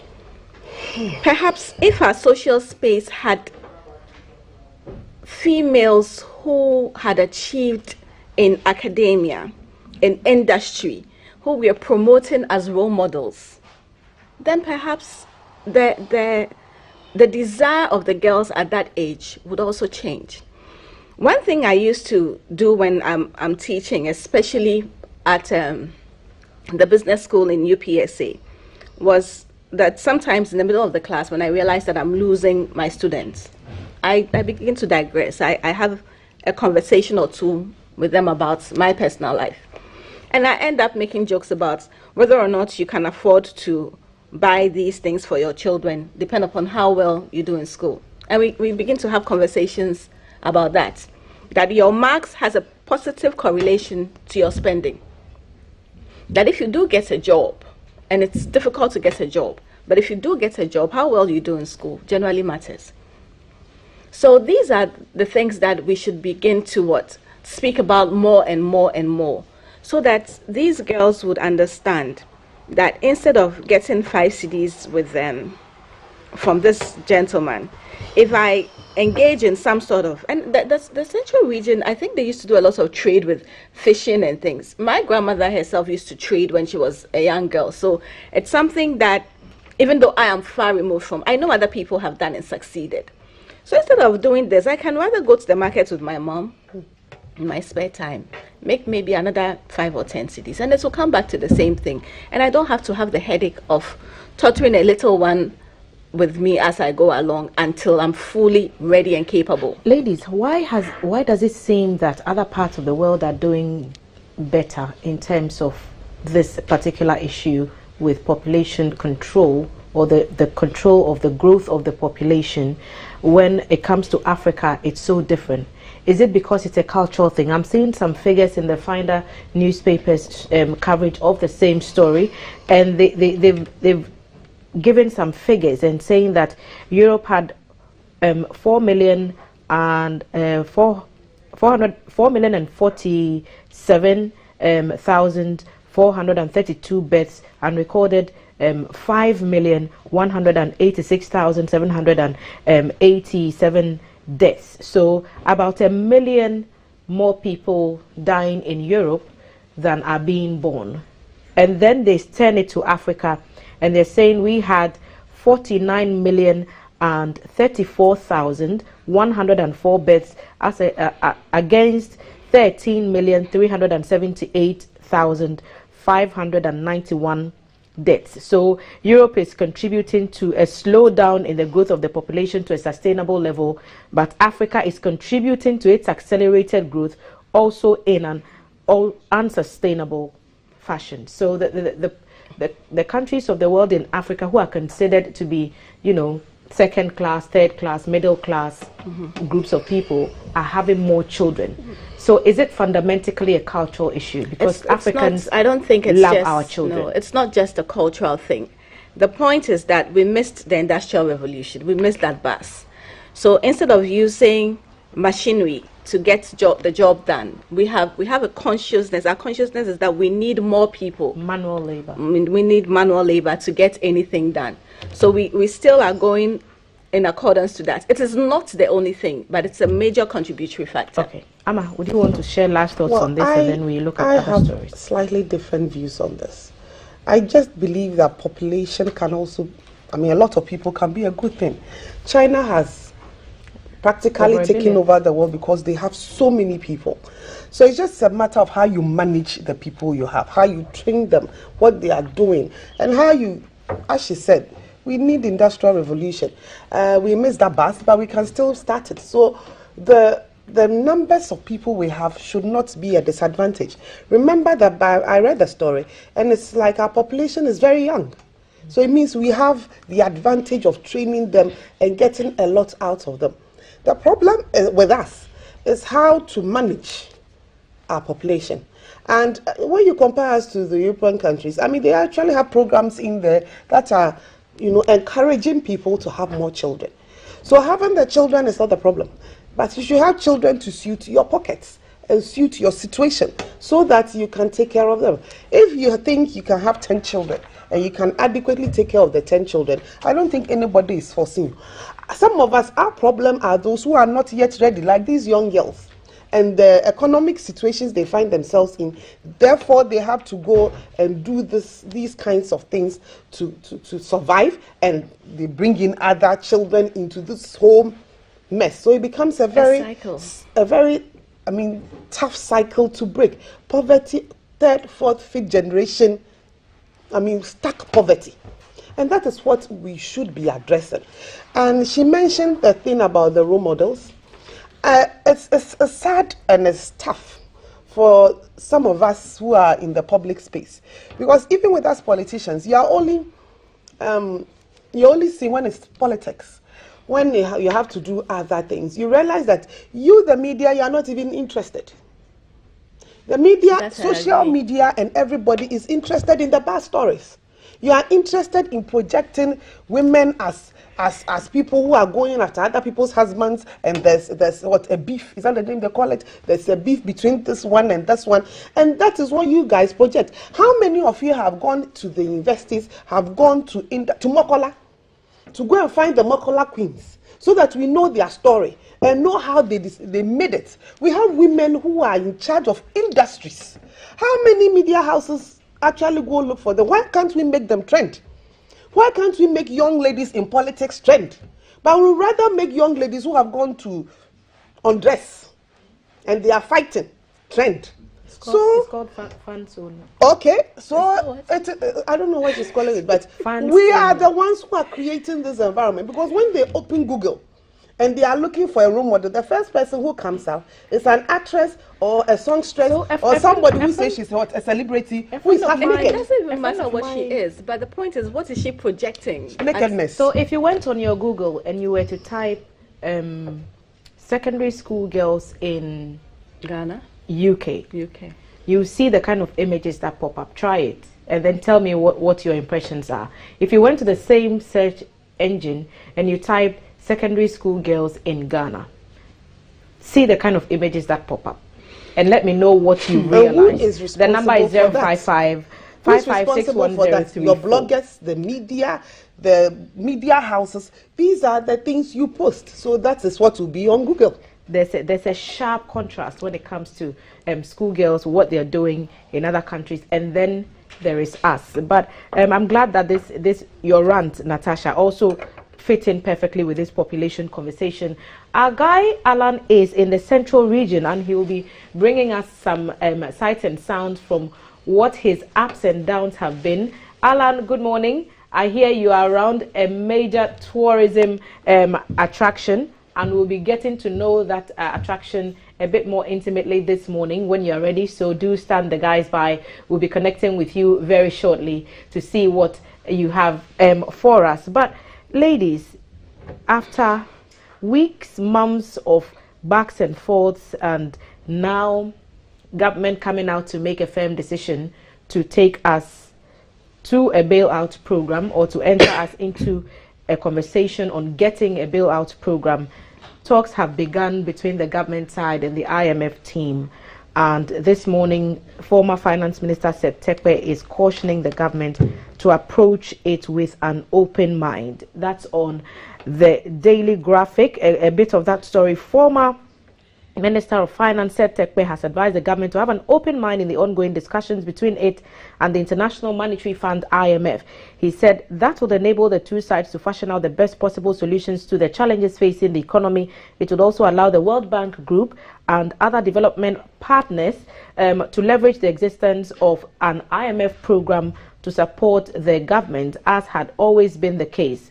Mr. Tepe, who was the finance minister when the country entered into the $918 million extended credit facility in April 2015, said the former member of staff of the IMF added that any attempt to limit the discussion to one area of concern to the government would constrain the fund from proposing holistic solutions to the fiscal, monetary and structural challenges that forced the country into the IMF program, the 18th since 1950. So this is the advice from the man who has been there and done that, and so he's passing on, hopefully, I think you would agree, his experiences to the team that's sitting with the IMF now. Do you find that this would be timely advice at this time, Ellen? Well, I believe that anyone who has ever been involved in financial management has every right to also give his or her advice. So I don't see anything wrong with what he has said, and in fact, I think he's actually given quite a good input. Yes, we should keep an open mind.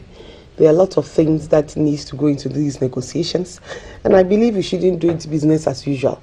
As you said, this is the 18th time that we are going in for a form of a bailout, and perhaps the 18th time we should make it really work for us so that we don't have to go back again. And I believe that before. His advice is good and timely. I've asked the question before when Information Minister Kojo Ponkroma sat with me on Wednesday, and I asked if we haven't learned our lessons from all those number of times that we have been, what really should we be looking to learn from this experience so that we don't find ourselves in that space again? Well, different circumstances, different situations, different times and seasons.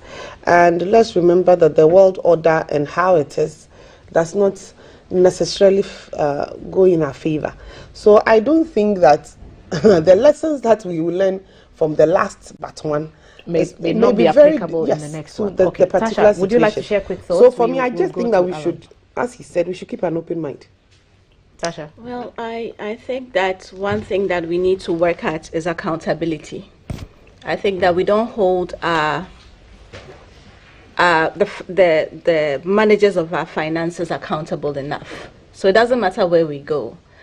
The issue is, if I am sure that the managers of our economy have done the right thing, because there's a little bit of transparency, and if I'm sure that anyone who does the wrong thing will be held accountable, I wouldn't really mind whether we go to IMF or not, because I know that ultimately whatever we get from IMF will be used for the well-being of the citizenry. Right. So for me, it's just accountability. Accountability and effective management of the economy. Precisely. Perhaps we'll have time to revisit this conversation when we return from Cape Coast, and Alan is ready. I see some cannons behind him, and I presume what the building I'm seeing is a castle. Alan.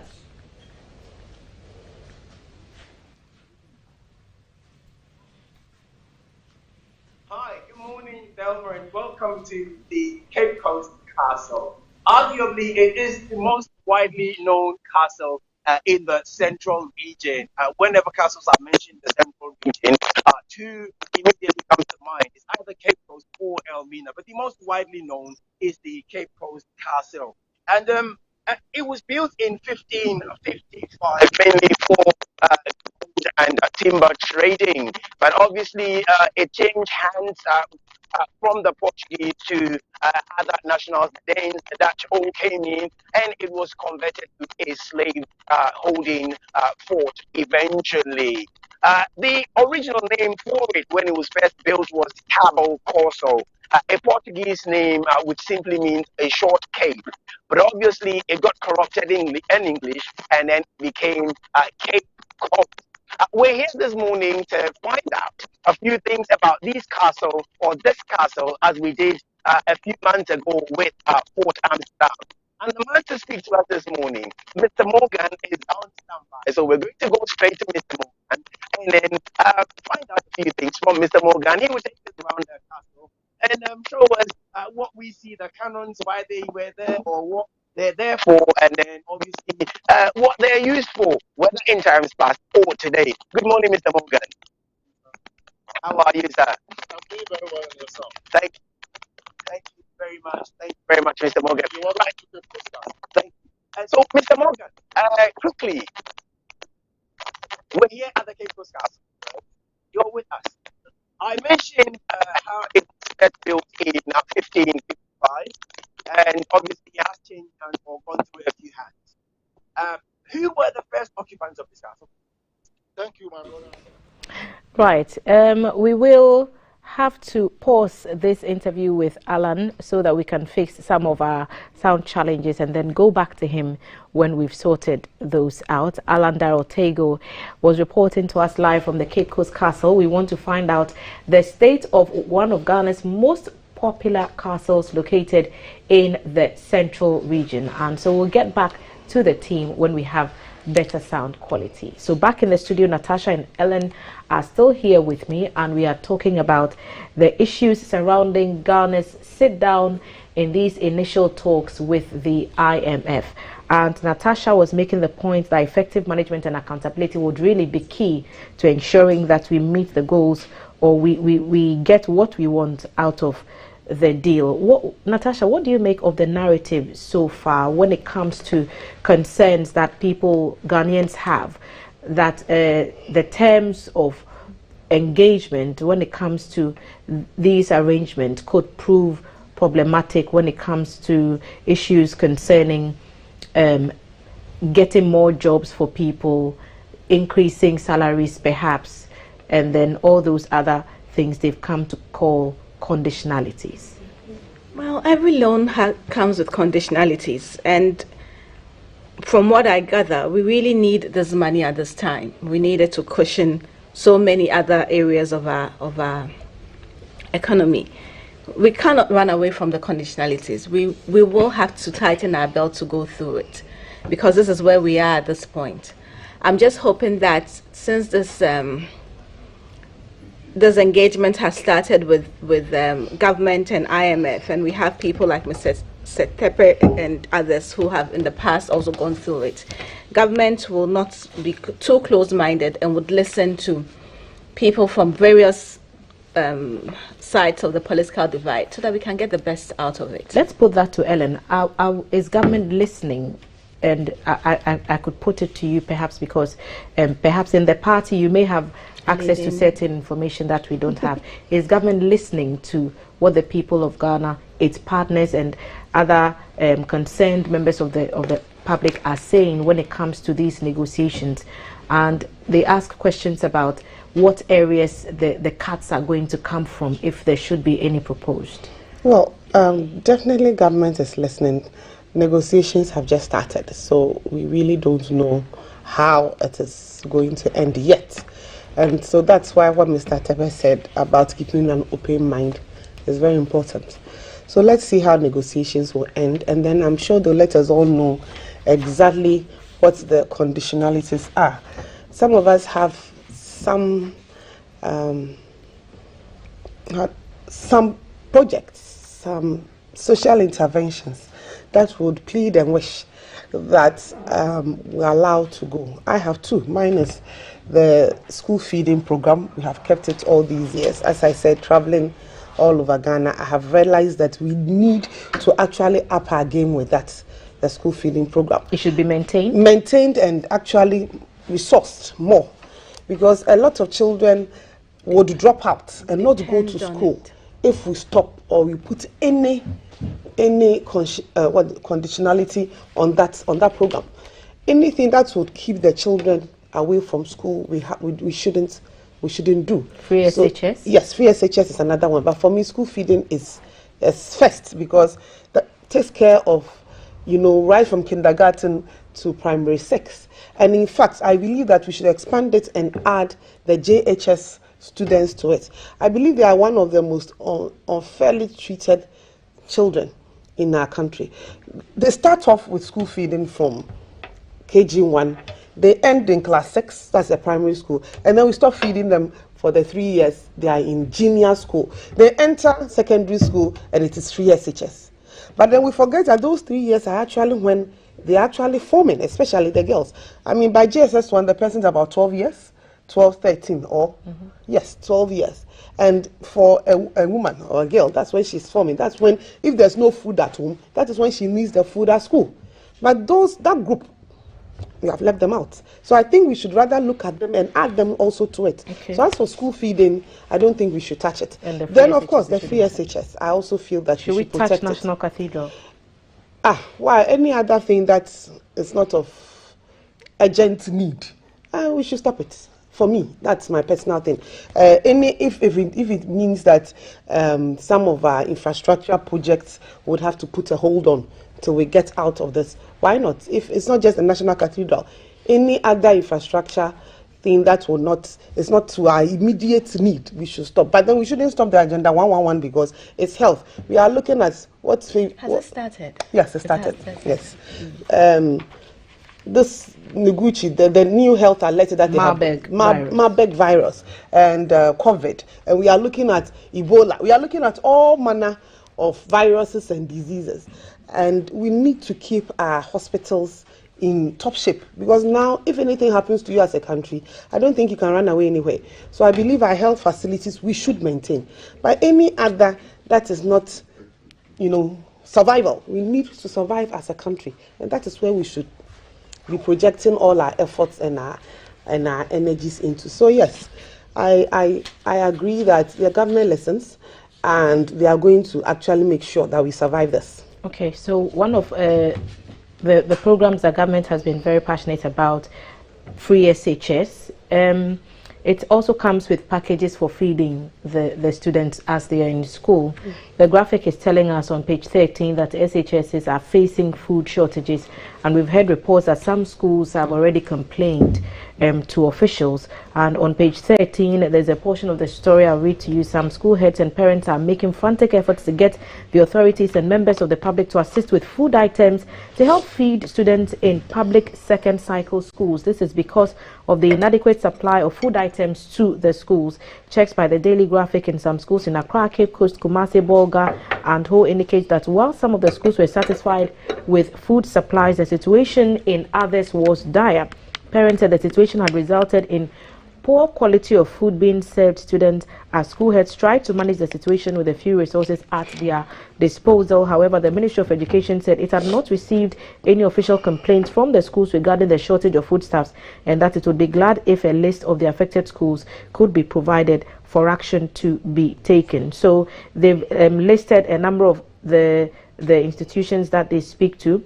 I see that they spoke to some students from Infanspim School, St. Augustine's College, Adisadel College, the Ghana National College, and they told the Daily Graphic they did not go to dining because the food served was deficient in quantity and quality. And the students are saying the porridge is too light and without bread, and so in the morning we don't go. Another student said the quantity is too small. The headmaster, Graphic, spoke to, they are quoting them, Ebenezer Aidu said the food situation was dire, but management was working within its means to ensure that the students are fed. They also spoke to the headmaster of St. Augustine's, Henry Arthur Jan, who also said the school had no option but to manage the situation. And there are quotes from those people there. Parent-teacher associations have been brought in, and they are admitting that the situation in the school was not the best, and they wished that parents were in school to see things for themselves. And it's a phrase that I underlined in the paper. They wish that parents were in schools to see things for themselves. This is a huge dent. It is on the free SHS program on its own, and also on the health and welfare of the children in school. The education ministry is saying that it has not been brought to their attention. Does this story serve as enough for them to use as bringing it to their attention, Natasha? I think that they should be proactive. I don't think they should stay in the office and then make such statements. I don't think that they are being untruthful in this matter, because there's a whole bureaucratic system and it will trickle through before it gets to them. But the point is that the children who are on the ground are feeling the hunger. There's no way to manage hunger. So I don't know why the school heads are even suggesting that they are managing the situation. How do you manage hunger? By making the porridge light, so that if there's more water in there, more children would get porridge, but it would not satisfy them. So this shows that the free SHS system has broken down. That is how I see it. And the reason why I'm saying this is that it is necessary that we have quality. It's not just about getting the children to pass through, but we have to have quality. So bring the parents on board. I don't think any parents would want to sit at home and be worried about what their child is eating or not eating in school. So bring the parents on board. Let us understand that at this point we are facing a crisis. So we need to pool our resources. Think about that one odd child whose parents cannot afford to really stuff the chop box and send it to him. This is somebody who's going to depend upon what? The school feeding system, morning, noon, and night. And being hungry when you are learning is no small joke. But having said that, I have also come across a story where a matron of some school, I don't quite recall the school, but I have read the story, had stuffed all sorts of foodstuffs into the boot of some car and was carting it away. So you see, the problem is not just with our politicians. The problem is with the general populace. After all, our politicians are pulled out of the general populace, are they not? So the problem is with us as a people. We need to really stop looking out for number one and look out for each other. I think that the African mentality has over time talked about strength in numbers rather than each of us looking out for themselves. So I don't know where this thing is coming from. But at this point in our times, the matrons who are, carting the foodstuffs away really ought to stop it. And if anybody is found out, there shouldn't be any sort of mediation or anything to cover it up. They should be punished, and so that it serves as a deterrent to other people. You understand? Because we are facing a crisis. We are facing crisis in every area of our lives. And unless we start pointing to ourselves as the engineers of this crisis, we are not going to get anywhere. I know that ultimately our politicians have put in policies that they should have thought of better, that they should have planned better. But we also have a part to play. So if we are not playing that part, we cannot just simply, blame the politician or blame the minister, because after all, the minister is also waiting for word from the district director. If the headmaster hasn't sent it to the district director and the district director hasn't sent it to this person and that person and that person, how would it get to the ministry? So it is actually possible that what the ministry is saying is true. And it's also possible that what the children are saying is true. So whoever it is in the chain of command or in the chain of the bureaucratic system who is not doing their work well should also be found out and punished. You understand? Whilst that is happening, the children, according to the story in the graphic, continue to have inadequate meals. We are waiting for IMF, so we'll just pray that IMF comes through quickly so that we can feed. The information minister tells us that the talks that have started for this round could be about 5 days, but this initial conversation about even arriving at a program could take about 6 months. The conversations could take about 6 months. The graphic is saying the food shortages are a real threat. So if we are reading the comments from some of the students and the heads of these institutions, it means that if we are waiting for an IMF solution to put food in the schools, then that could prove problematic. What could be, Ellen, what could be some of the immediate things that could be kicked into effect to make sure that this doesn't happen? So from the story, is it that the schools do not have money to get the food? Or some of the schools are supplied with these food items. So it's the supplies that are not coming in. And is that it? That's a portion. That's what a portion of the story said, because it said while some of the schools were satisfied with supplies, the situation in others was dire. So that's where I'm coming from with the supply issue.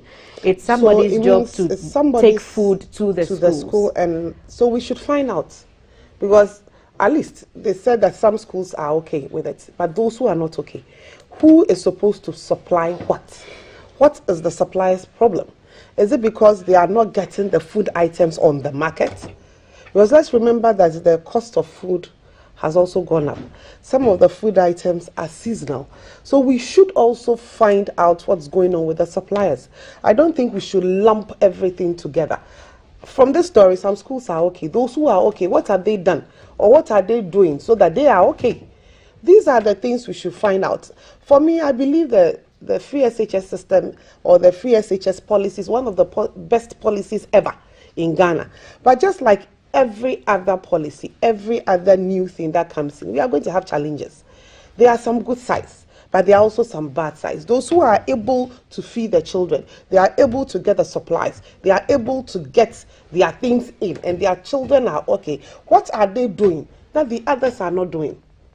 Because then that doesn't mean that some schools are getting money to get their food and some are not.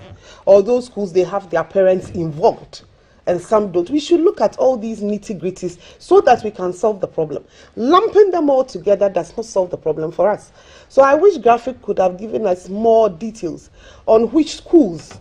Perhaps the Ministry of Education too should get in touch with Graphic and find out where they went to. Which schools are okay, because this is what we call mystery shopping. Mystery shopping. Somebody from somewhere has also gone to do some investigations. If you are an official and you go, you know people will hide information. But this Graphic has been able to do without the officialdom. So Ministry of Education should contact whoever did that. Take the details. Because for them to also say that they are not aware, and as Natasha said, we have a whole system in place. Structure. Somebody would have to report.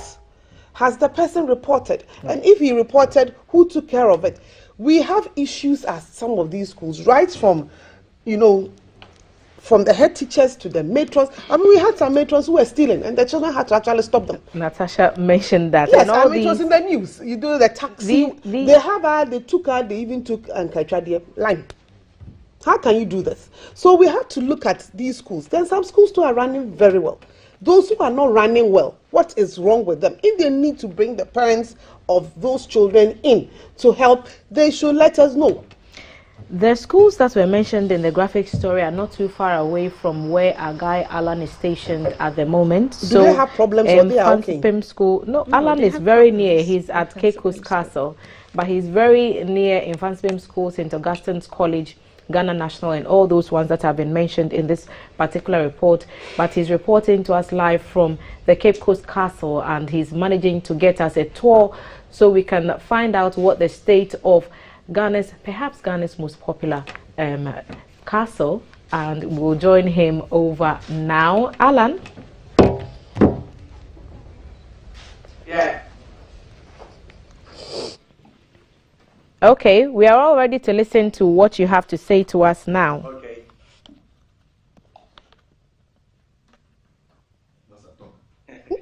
All right, thank you very much, Thelma, for coming back to us. We had a little technical issue, but yeah. And so as I was saying earlier, it was originally in the Portuguese name or language, it had Cabo Corso, which means a short cape.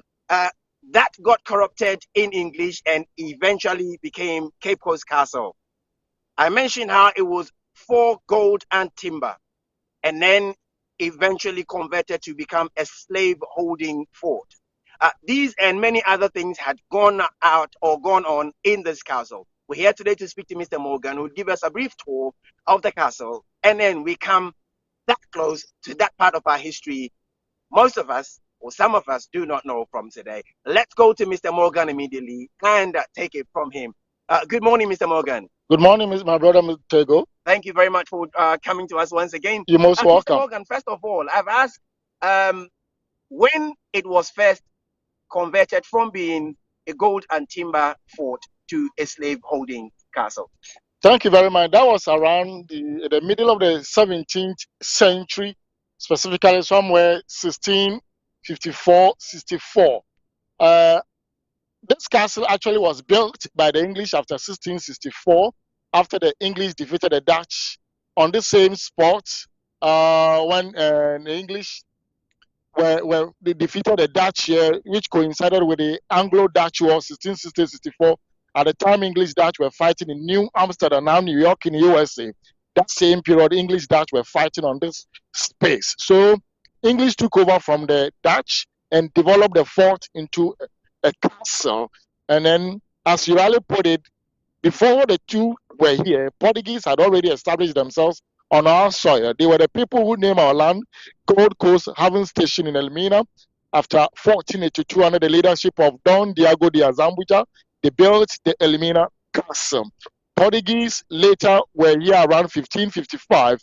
As it were, they named the community here Cabo Corso, which was eventually corrupted to mean Cape Coast by the English. But when Portuguese were defeated in Elmina on the 29th of August 1637, they left for Angola, Mozambique, Equatorial Guinea, Kenya, where they built slave dungeon called Fort Jesus at Mombasa.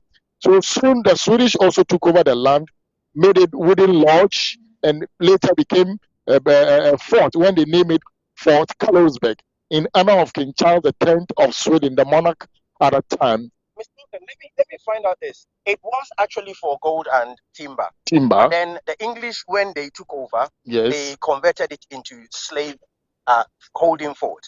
Precisely. Were there slaves taken from around Cape Coast? Yes, initially that was what the Portuguese did. They raided nearby communities, especially the Elmina township or its environment. But you know, they needed more of such human resource to go and work for them on the cotton sugarcane plantation field in America, so the Caribbean communities that they claimed they had discovered, and they needed strong men and women from our soil. But because they didn't know the middle belt of Ghana, i.e. Kumasi, Sunyani, Wenchi, Techiman, and the rest, that was where they partnered some of our leaders at the time and tied them with the goodies, firearms, and what have you, to intensify already existing tribal wars. So my brother Tego, people brought to the slave holding point here were basically innocent, never ever committed any crime whatsoever in their respective villages. We're looking directly at a door with an inscription. Male slave dungeon. Yes. Please, what does it do, or what was it used for? Good. Good. This was added to the castle. You know, the castle was built in stages, and that was the holding point for the male enslaved Africans. Okay. And between 700 and 1,000 human beings were confined in that male slave dungeon of the Cape Coast Castle. 700 and 1,000. 700 to 1,000 human beings. Wow. We have 5 sections that made up of the male slave dungeon. We have the strong room, as we call the first part, where those freedom fighters were often held, and that didn't deter them. Some continuously fought for their freedom, and eventually they ended up in the condemned cell of the Cape Coast Castle. Right. So this dungeon held about 1,000 to 700 to 1,000 men. Yes. Were they all alive? Were they all taken out of the dungeons alive? Not necessarily, because of the insanitary conditions over there. Remember, my brother, our ancestors had to stay with their own fecal matters and what have you. Come to think of your own, sometimes you don't want to see it. How about somebody else's? So diseases, very common. Almost every day they recorded deaths in the dungeon. And when that happens, that such body was carried and thrown into the Atlantic Ocean. So by the time the ship will arrive from England, a number of them might have died. But nonetheless, they continue to trade, and because it was very lucrative at the time. Remember, this castle was built at the height of the transatlantic slave trade. So many academicians believe that this was a purpose built, but the English think otherwise. They say they built it to trade. What was the source of water and light for those men and women who were held in the dungeon? The source of water right at the courtyard where we began the tour. We have 2 water systems there. About 10,000 to 15,000 gallons of water can contain each. But then in terms of light, there was no electricity in the world. So small windows up there provided them light day and night, or ventilation. So that was actually happening to our... Now, we've seen the male slave dungeon. I see what looks like marked graves. Yes, my brother. What are they, and whose graves are those? At a point in time, they named this area the graveside of the castle. But these, we may say, were the VVIP, so to speak. We have 3 European graves here and 1 African that side. The African happened to be the one Reverend Philip Kweku. Philip Kweku's name is very synonymous in the Ghanaian history, who happened to be the first Ghanaian African, for that matter, to have been ordained into priesthood in the Anglican Communion around 1765, somewhere 17th of May. What happened was that his father, of course, Kojo Kabosia, was a middleman at the time, who bought enslaved Africans from our brothers and sisters in the Middle Belt and sold to the English here. So one reverend minister from the church, my brother Tego, right above the dungeon was a church. So what we can see here, the dungeon is right there. let me zoom out. So that's the dungeon. Yes. And then above right it above the dungeon was a church. a church. Yeah, and they call it Society for the Propagation of the Gospel. So one Reverend minister by name Thomas Thompson conferred with a merchant that he, as the sole pastor in the church, may not be available all the time. So there was a need to train some locals, of which Thomas, Philip, and William were given such a scholarship to study abroad. 4 years in England, Thomas William died, and then Philip survived, attended a school at Oxford, where he studied theology and education. So after ordination, he came back to continue with the evangelism drive. Despite everything else, a bit of a heartbreak for me, really, to know that you're holding about 700 to 1,000 men in this small hole. Yes. And then right above them was a you church. put a church called Society for the Propagation of the Gospel. Yes. Who were they reaching out to? Obviously, God, the Creator. And who were they sending the gospel to? Ideally, they wanted to train some of the local people, as well, I mean, spread the word of God to them. But it's very ironic to see that you preach the word of God up there, and then underneath you are molesting human beings. Let's come to think about one more thing, and then I'll come to these what I see as mortars I see in front of me. These graves, right? Yes. They're for prominent Europeans who died on the shores of Africa. Yes. And these were left for them. Exactly. In their memory. Yes. But the men and women who were held in the dungeons who died were thrown into the ocean. Yes. And so they have no graves whatsoever. At all. Initially they had a mass grave in front of the male dungeon, and then before you climb these very stairs to the main museum gallery, there was also another mass grave. A mass grave in front of these stairs we can see. That's it. Right. And then in front of the male dungeon, yes. For slaves who died exactly while they were in captivity. That is it. Right, let's turn around and look at these. I see what looks like mortar. Right? Yeah, because we call them mortar balls. Those there are cannon balls. All were defensive weapons, English established or mounted to drive away other competitors. You know, because of the richness of the land in terms of gold, all other European countries were equally interested. So having defeated the Dutch and had a castle constructed, English quickly mounted these weapons to drive away other competitors. And indeed, it helped the English stay here for such a long time, 1664, that they had a castle constructed in stages until 6th of March 1957, when Ghana gained her political independence, and then 1st of July 1960, when it became a republican status before the English finally left the shores of Goko. Do we have any record of how many men and women were shipped out from this castle? Yeah, it varies, but many scholars believe that a little over 4 million might have passed through this very dungeon. You know, the trade span over 200 years in this castle and over 300 years in Elmina Castle. So Elmina recorded 11.6 as Accra Castle, the Christian book, about 3 million. And then thousands of enslaved Africans to the various forts built along the coast of Ghana. So Gold Coast alone, many scholars believe that between 18 and 20 million people passed through the forts and castles of Gold Coast. You know, these castles were also designated in UNESCO's portfolio as World Heritage Sites, so they are open to public on commercial basis. This was declared in 1979. All right, Mr. Morgan, once again, when these men are brought here, slaves, obviously captured people, do they go through a particular routine to get acquainted to their new environment before they are slumped into the dungeon? Thank you, my brother Tego. You see, most of them, as I said, as a result of warfare, kidnapping, raiding, factors contributed to they are in captivity over here. And having walked through the forest, you know, some were even brought as far as Burkina Faso of today. Burkina Faso means the land of honest men. So they had a routine led by slave merchants who were Africans, who were on horseback through the forest belt. Once you pass through Asirman, so you may have your last shower, where you may not shower again. And if you go to this castle, at the top there we have Palava Hall, the famous Palava Hall, where after the bond of 1844 was signed, Commander Hill and George McLean and first 8 Fancy chiefs, later 11 joined, had their dining. And then that was where they examined the strength of the enslaved Africans. And then they did a purchasing and what have you. The auctioning area. After which they brought them to where we're standing now. and then they branded them with hot iron metals because of differences in ownership.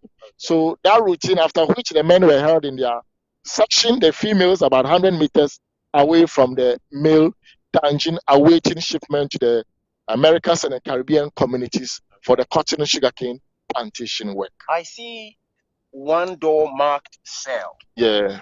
What cell is it and who was it for? Go. This cell, one may ask, already they were in dungeon as a cell. So why this?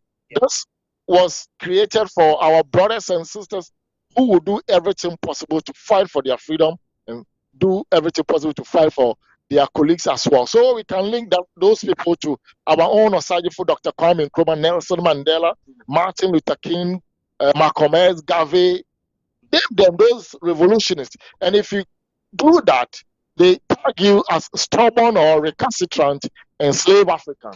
And you'll be held here, they wouldn't give you food, water, light until you drop dead. Historically, this is one of the oldest fittings in the castle, a little over 2 centuries, according to records, made up of pitch pine wood, copper plates on it, giving it strong protection. And the cell had 3 doors. We have the main one as I stand here, the middle and the last door removed. And beyond the 3rd door was what they call the condemned cell. They wouldn't give you food, water, light, air until you drop dead. So let me find out. You're sent into a cell. Yes. Because you're fighting for your freedom. That's it. And I imagine that is to calm you down. Sure. So that you have a change of mind. Certainly. But that isn't the actual grand plan. Plus? The grand plan is that you're thrown in that jail. To die. And you're left there for death. For death. That's it. That was what happened.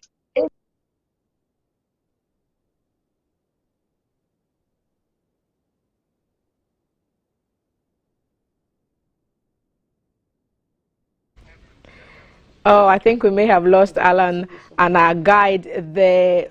So much information being shared on the Cape Coast Castle. Alan Darotego is the one who was bringing us that report with the help of the guide. We're looking at the state of the castle. We know that it's over 800 of years old and it's still standing. Solid architecture, which they got for free labor using locals to put up that facility. Some have asked whether it should still be called a castle, considering the fact that it was really a depot and the main good being traded there was human beings. Should it be called a castle, or maybe we should call it the Cape Coast Human Depot, Osu Human Depot? So those are questions that are being asked, but it's still a key part of our history, and we'll go over and see what your thoughts are on everything that we've talked about this morning. We've raised issues with the population and how there's more people being born, about 700,000 people more. We've talked about what that means for our economic development. We've talked about food shortages in senior high schools, especially at a time when we are before the IMF asking for a bailout and potentially expecting that it could affect some of the key government interventions. And what are your thoughts? Other things in the papers as well. Our screen shows us your thoughts and not the thoughts of GBC. And the views expressed by panel members are their views and not the corporation's views. CAF is at the screen now to share some messages. Thank you very much, Natasha, Ama, Thelma. Okay, good morning, please. Greetings to Honorable Amadeku. I really like how she's answering questions, and she's beautiful too. We need Ghana now than ever to support the government in these difficult times. All I hope for is that our flagship programs will not be affected, and he sends shouts out to Honorable Joseph Kujo. So when are they going to renovate this castle? It should be painted and made attractive even more to boost our tourist sites. But the truth is, whenever I visit our castles and forts, I get evil minds and begin to hate the whites. So I've stopped visiting such sites. Patrick from Hot Oven. With Ghana secondary school girls' images on the net, you realize mostly they pose or feel in a celebration mood by at the school compound or inside the classrooms. But with the UK secondary school girl images, you can see them in a study mood with books in hands, sports activity, and graduations. It's so true. Just check it and see. Secondary school girls, Ghana, you will see them dancing and twerking, and yeah, just feeling cool. Kwabena, school feeding. Monitoring and feedback systems should be put in place or should be looked at properly. Natama, Ellen and Natasha, please, your heads together. Put your heads together and form a role model NGA to educate our young ladies. We cherish you. CAF support them. We have only one Ghana, so let's discuss our issues patriotically and dispassionately. God bless us. Okay, cool. So good morning, Madam Thelma. Truth be said, this government is eventually killing our education system in the country. They should stop playing games with the lives of our future children. Today we are told there's a shortage of food in schools. The other time it was caterers who are not being paid. As we speak now, teachers are on strike because of cola.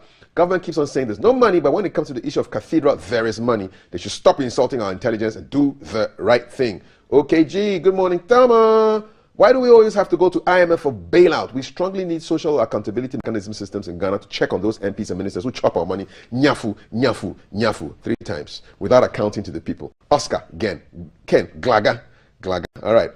More messages coming in. Good morning to everyone in this office, please. Okay, this office, GTV office. Please, about the food shortage, it's though some of the headmasters and food staff departments have been selling the food items. So it's true that they've been selling. Okay, the teachers have turned into traders.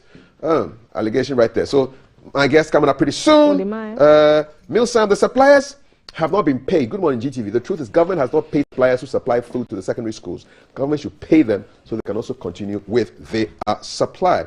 This food shortage is a big deal. Isaac Ampoma, I think the Ministry of Agriculture has assured the nation that Ghana has more food. So the supply chain has to be investigated. Graphic can also follow up from the Agricultural Ministry, says Mr. Ampoma. Now from food to teachers. Still appealing to the teachers and all other staff in Ghana. Times are hard, but it's a global crisis. Let's be careful not to jeopardize our country with demands. Please, the timing is too early. Let's get Ghana out of the global crisis. Then we can think of our individual needs. Ghana first, please. My humble plea. Emmanuel Asiedu in Tema. Bring back the messages. Eben, you think that the MPP is led by an incompetent president and they have taken us to the IMF? What jokers we voted for? No wonder their so-called solid team is nowhere to be found, and that is Eben. I'm sanitizing the comments. River gods have demanded 5 human beings as a sacrifice before recommissioning of a public toilet. The river gods want 5 people killed before a toilet has been recommissioned. My people, don't be afraid of these people. Just okay. Their justification is saying that they are saying that people have used the river as a dumping ground, and so the gods are angry, and they want 5 people. Serious. Akazabre, I'm disappointed in the performance of the NPP. Agnes has let the whole government down. From Emmanuel Losek says we should all understand and remember the Bible says go and replenish the earth. I don't think the population growth will reduce. So yeah, we want to keep giving birth. Somebody said, China said they get over 1 billion. What's our problem? That's what I heard. Good morning, TTV. Your programs are very educative. Thumbs up to all the team. Keep up the good work. Okay, the slave queens, the female role models that you were talking about, a comment that's coming from a non-slave queen, not even a slave king. Silas Odum, the media values slave queens who use their bodies or go the wrong way to make a name, rather than noble women who have worked hard to make names for themselves. Because the youth of the day love to hear funny stories rather than the ones that will give them wisdom. This is an analysis from Silas Ampiao Odum in Mankisim, the Kako capital of West Africa. Okay. Alaji Kalu, good morning. I'm really enjoying the discussions. The system really needs to be sanitized. Our religious bodies must wake up and be on top of issues. Talking of religious bodies, this week is Cathedral Week. I'm not hearing much about it. Or if you say the IMF cover the church issues, I don't know, but we know they hear anything. We'll speak to the Secretariat pretty soon. Abana Busua. Good morning, GTV. This is a big one, but I think it's really important. To reduce population growth rate on teenage pregnancy, I think the best option is that these children, you see, the thing is children have difficulties in getting their basic needs. Yep. Most parents don't care about their children's basic needs because I think if a young girl has her basic needs and the parents are able to get some airtime, some phone and other things, these girls will not allow a guy to use them for candle. Yeah, there was some issue where you present the woman with a candle and 5 or 10 Ghana, and then you just go at it like rabbits until the candle melts. If it doesn't melt, then you stop and you continue, and it's causing a lot of problems. You know, parents don't care what their children bring home, but they are glad when their girl children are able to buy stuff for themselves. I think the parents and government are responsible for this. Children need education, their basic needs. Thank you so much. Abana Busua from Robert, a namesake, Elembele. You said we should go back to the classroom, see how she's looking. Is she aware that teachers can't afford 2 meals a day because of heavy loans? We are now the most disregarded people in societies because of poverty. She come and see what is happening at Twabo Ghana Gas. You think people are enjoying because of political colors. I'm sure Ellen will have a thing or two to say about that. It's unfair for anyone to blame teachers for demanding what is due them. Labour has the right to ask for better conditions of service. Teachers have been neglected in terms of getting their fair share of the national cake. You have a bloated side of government where money is being wasted on some guys who are Jubilee House doing Facebook and WhatsApp. But you turn around and say public wage is bloated, so Labour should consider you. That's a very, very, very angry Musa Abattoir. Well, he's in the abattoir. You know what they do in abattoirs, right? Abdul Bazit, best decision for Mother Ghana now is IMF. Ghana will bounce back. And then you send out shout-outs to so many people. Thank you very much. Issa, good morning. Good morning to you. Good morning, Sweet. Who is Sweet? Could you wish somebody a happy birthday for me? Okay, I think I'm Sweet. Nana Ifia, a champon of Faith Kids Academy of Excellence, Taifa, from Mother and entire GBC. What do you know, team? Thank you very much. Sweet to you. Good morning to you. IMF is not the best option to rescue the current economic crisis we're experiencing or going through as a nation. Economic hardships we're experiencing are due to lack of proper accountability, misplaced priorities, misplaced priorities, lack of proper genuine focus on government policy, and the remedies are there. Spend within economic means. Government expenditure must not exceed targeted revenue, and that's it. I'll just read one last one. Unnecessary political spending, like printing of T-shirts, Pasco, etc., have cost the nice free SHS and rendered it unpopular. Unnecessary spending should be avoided. I've spent enough time here. It's been necessary, though. But I'm going to hand over to Thelma. And you will Natasha. be having another necessary conversation Yes, with a true star of Ghana. Yes. Wodamaya is going to be here soon. And the women in PR too are going to be here as well. So lots of conversations. And Ajete Anan will be here as well. Very much so. Thank you. Thank you very much. Thank you, Cap. Thank you for the words so sweet. Thank you for staying on with us and for your messages. These are the thoughts of those who make them and not the views of GBC, just like the panel who have sat before me. Ladies, what would be your parting words to us? We've looked at some stories, but there were others we couldn't look at. In the UK, a string of resignations have cost Prime Minister Boris Johnson his job. Inflation rates push 71 people into poverty. That story is on page 5 of the Daily Graphic. There's a special supplement on the Eid al-Adha, which our Muslim brothers and sisters would be interested in getting, and so that is also there.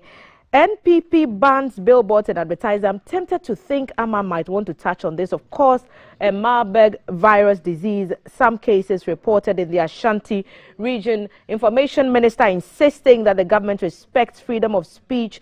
That story is also in the Finder, and you can get the papers and get a few more details from there. I'll start with you, Natasha. What would be your final comment? If you want to pick from something the screen brought to your attention or any of the other stories we couldn't get into, that would be up to you. I'll touch on Boris Johnson resigning. I think that over and over we see that in other parts of the world, that people hold their leaders accountable. This is another call to the people of Ghana. We should start holding our leaders accountable instead of worshipping them, for lack of a better expression. So when the leaders go wrong, let us not shy away from castigating them. So when our political leaders go wrong, the point is to make them accountable for whatever it is they have done wrong. It doesn't mean we love them less, and it doesn't mean that we are being unpatriotic or we are not supporting our political parties properly. The point is for this country to rise above what we have now, we need to hold people accountable at every stage of our national lives, in every area. Thank you, Natasha. Amma, if you have billboards, your party said you should take them down as we heat up for the elections sometime next week, yes? I don't have any, so... But the party is saying anyone who Yes, I think it's a call in the right direction. As a country, I think we are not in the mental space to take any form of opulence or show of opulence. I've seen a few. Some are quite huge. Yes, so the party, I believe, took the right decision. It's not just the billboards. They want all posters on all the major streets off. So I've seen a few of your posters in yes. a few places. So you're going to send your people back to remove them? Already. Okay. So you think this would help? Yes, I just think this is an internal election. It is the NPP going to choose its people to lead them. I don't think we should bother the rest of the population with with our issue, so that, I mean, you get out into Accra and it's MPP all over the place. Not now. So it's good. But then you can put your billboards and things at the venue or at the party office. That's you are allowed. So if you find space and you can put such a huge billboard, good for you. Otherwise, I think it's a good decision. And I would speak to my other candidates that we should feel the pulse of the people. And that is what we're supposed to do as politicians, and behave as such. So anything that would get people unnecessarily agitated with us, we shouldn't do. So it's good the party has brought this out. And of course, there are other instructions too. Today we do have a meeting. I'm thinking you're going to give us all exactly what we should do. And I'll urge all of us to follow and follow it well. I can't get up without wishing all our Muslim brothers and sisters a happy, is it Eid? Eid al-Adha. Eid al-Adha. This is the festival of sacrifice. Yes, I wish them well. For us, those on the other side, is the goat one. The one with the meat. I wish them well, and we'll all celebrate wherever we find ourselves in Ghana tomorrow. And let's all have this. Let's still remember, COVID is still out there, so let's behave well. And then I ask, of course, I can't live without campaigning for myself. I'm number 2. I'm number 2 on the ballot, and so I ask all NPP members to go tell their female delegates, the women organizers and their deputies, and the DCs, female, they vote for us for my position. That when they come Saturday, they should vote for Ellen. She's number 2 on the ballot. Thank you. All the best. Thank you, my dear. We wish you well. We wish the party well. And definitely, I'm sure that GBC will be at the polls and will monitor and I'll all be the at events your keenly to speak to us. Yes, of course. Thank you so much for the offer. Natasha Lamte, lecturer, UPSA School of Law. Tasha, thank you so much. As always, glad to have had you. Ellen Amadeko, member of the NPP communication team and National Women's Organizer candidate, who will be contesting for the position at the next delegate conference, which is on the 16th of July. Still ahead on this program, there's a scoop with Woody Meyer. There is a conversation with women in public relations who will be holding a summit. And of course, as Kaf and Valerie have already told the whole world, and for which reason I'll get many calls, Ajete Anand will be in the house again to speak to us. And this time it's one-on-one, and we can't wait to have him join us. Please, can I just finish speaking so that I go? We just want to wish a special happy birthday to you, Kimberly in Shiraba Men's, from your mom, Tina Men's, who is one of the lovely people that we work with in the newsroom. She says she loves you, and yesterday was your birthday, so you were celebrating your birthday with Kweku Bakwe, Anas, Clara, and you two, you are in there. And my cousin Lloyd is also in there. You are all special. The July Bonds, we've put a special music together for you, and it's dropping next week. More birthdays are coming back to back, so this is a special one as you prepare for the weekend. This is GTV Breakfast. We'll be back.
Hello again. Guys, I'm so sorry. There's a lot of mischief behind the camera. I apologize. Welcome to GTV Breakfast. We're still streaming live, and the hashtag to follow is GTV Breakfast. We're streaming live on Twitter as the GBC Ghana. Also, if you look for the hashtag GTV Breakfast, you'll find us. Also, a hashtag that's trending is women in PR. What at all do you know about public relations? Do you know there's a whole institution or firebrand of women who are behind the women in PR? And there's a 2-day summit. This is the 6th time it's going to be happening. And joining me to talk about the Women in Public Relations Ghana Summit, the 6th edition, I have Faith Senam Oklu. She is founder, Women in PR Ghana, and Akosua Kwafo-Tree. She's Communication and Media Manager, Water Aid Ghana, and also a woman in PR. Hello, women. Nice to have you. Welcome. What's the Friday vibe like? Like, what's it like for you guys? It's usually fashionable. For me, I can see that. Yeah. It's usually an easygoing day, usually on Fridays. Yeah. Right. And you? It's the same for me, especially when the long weekend is coming up. So just taking it easy. Still excited about the women in PR, but mostly taking it easy and looking forward to Monday being a holiday. You get to enjoy Monday holiday. Oh, sorry. Wow, lucky you. Right. And so how's I'll start with you, Akosua. How's PR generally looking like in Ghana? Are we making strides now? Well, I think that over the years, I've been practicing just a little over 10 years. There are people that have been practicing for 30 and 40 years. I think that we've grown. It's diversified. At first, the way we all thought PR was, even what I learned in school has changed drastically. So now the lines between PR, advertising, marketing, everything is blurred. There's digital, so it's an exciting field now. So you not just like finish school and come out typically thinking that you're going to focus on traditional media or use traditional media as a means of communicating with your stakeholders. But now the channels are many. The issues are different. You can branch into so many aspects of PR, so the opportunities are endless. Right, and PR basically has to do with the person or the branch that sort of manages a company or a brand's image. What exactly would you say PR is in like a nutshell?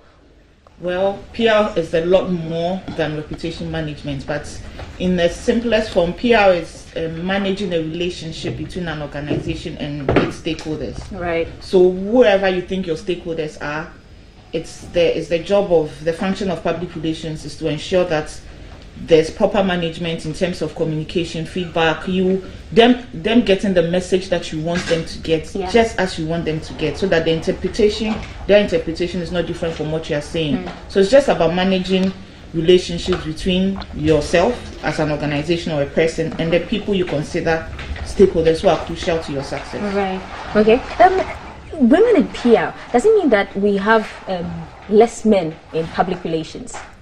Faith? Okay, so the issue is that we do have a lot of women in PR. What's the ratio? Entry level to mid level, we have a lot more women than men. So you are looking at about 70 women, 30 men. Okay. And then once we get to the top, it's a reverse. So you see like 70 men and then 30% women. Wow. What causes that reverse? A lot of data research is supporting the fact that so many like childbirth, care duties, lack of role models for people to see that there are a lot of other women who are balancing parenthood, parenting, childcare, still being ambitious and rising to the top. So, and then they didn't know there are women out there that are doing so well. So that's one of the reasons why we started Women in PR about 6 years ago.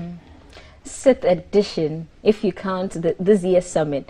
Tell us about the first edition. You're going to tell us the first, second, third, fourth, and fifth. The first one, tell us about we know about the inspiration now, but tell us the euphoria that went into putting the summit together. And did you meet your expectations? For me, it was a bit scary at the initial stages because Akosua was there. Akosua was the moderator for the first panel discussion we had.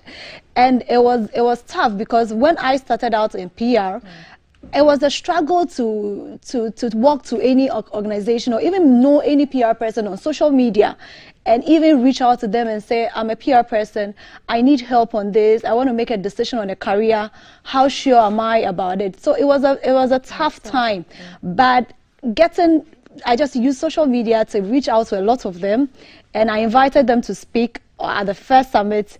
Yes, I knew a lot of people weren't sure how it's going to be like. They weren't sure what really was PR and much less women in PR. So it wasn't as exciting as the euphoria we have now. Okay. This year it's massive, it's explosive, yes. But I mean, comparing that to 6 years ago, there's a huge difference. There's growth. Right. To be very honest, there's growth. Okay. And so this year is the 6th edition. It's a 2-day summit beginning today. Okay, what are we to expect from this year's edition? What's going to be different from the other 5? The other 5, so this year's we're having 2 days, right, as you've stated. Today is a virtual session, so we're having speakers from Benin. So we're having speaker from the CEO of MTN from Benin, Uche Ofodile. Okay. She's joining us live. We're having speakers from the UK and Nigeria. Wow. Having a live discussion today, and then tomorrow is the in-person where we all gather for professionals, students studying communications, public relations, all coming together.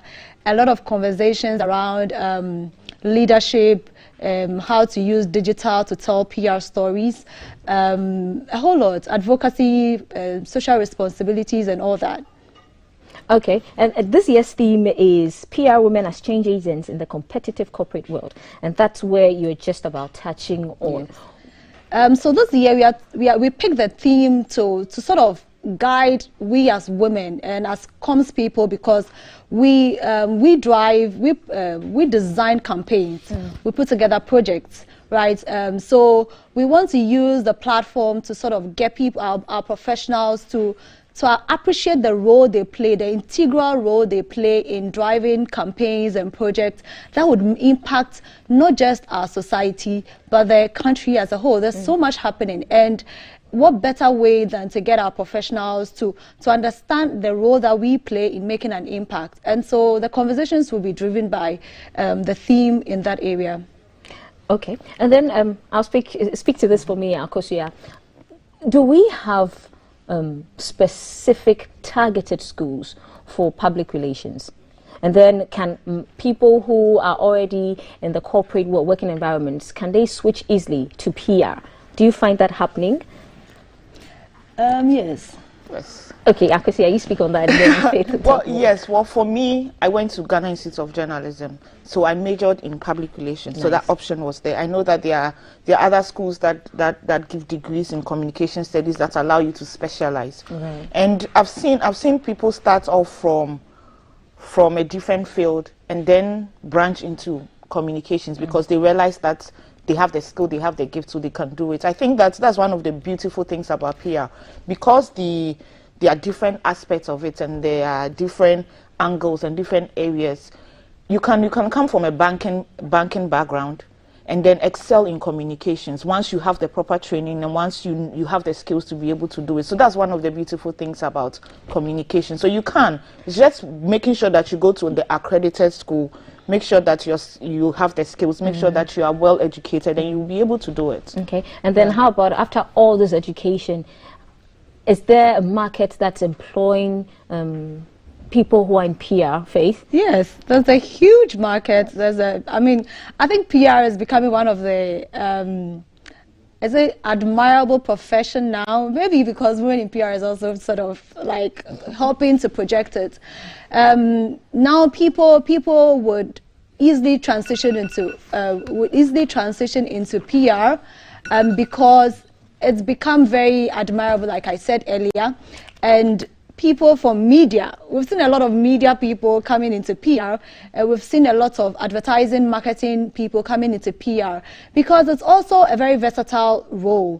You don't end up doing one thing all the time. You can wake up today with an itinerary of the things you want to do, and you get to the office and it's a complete twist, a complete different thing, and you have a lot of tasks ahead. So I think it's becoming a very admirable profession, and people are really jumping into it. So there's a lot of work for people who I get it. Okay, so where is this summit taking place? The virtual one, the first day is a virtual summit. That's tomorrow. What's the link for people to join?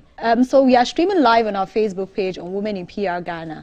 So all the conversations will be on Women in PR Ghana Facebook page, and they can also follow the conversations with our hashtag, which is WIPR Summit 2022. And then tomorrow we have the in-person is at AH Hotel in East Legon.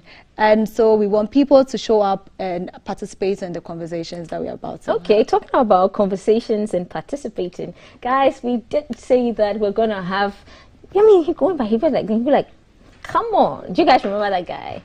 Ajete Anan is in studio, guys. Hey, Ajete. So we are calling on T. Guys, Ajete Anan, you have to give us a wave, guys. And so send your comments, messages. What do you want to ask him? Remember, our WhatsApp number is active on 055556134. Also send your messages to our Facebook, and all you want to know, Ajete is going to answer all our questions today.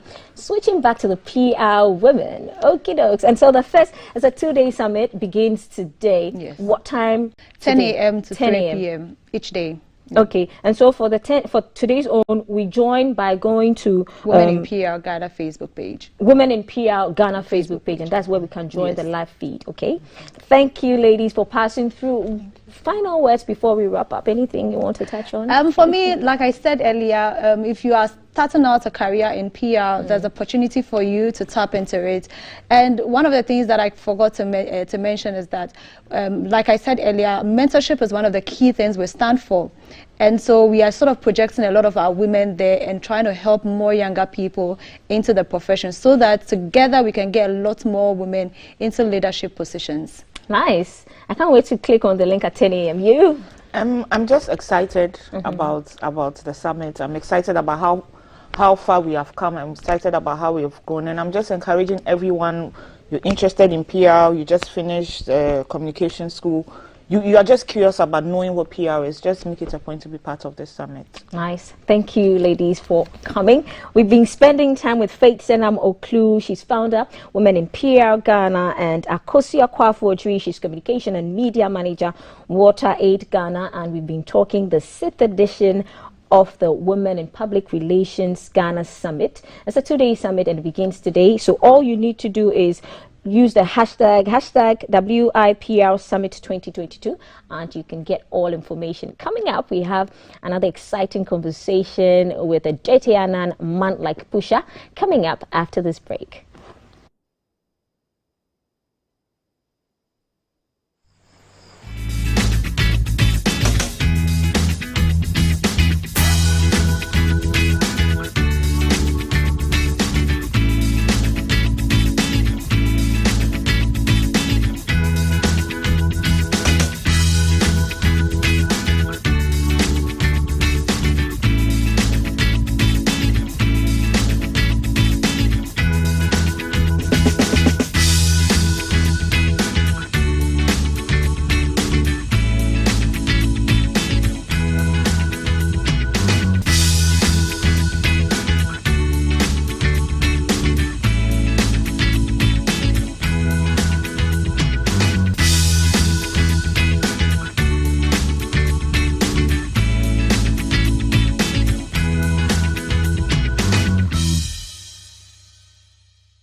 Welcome back.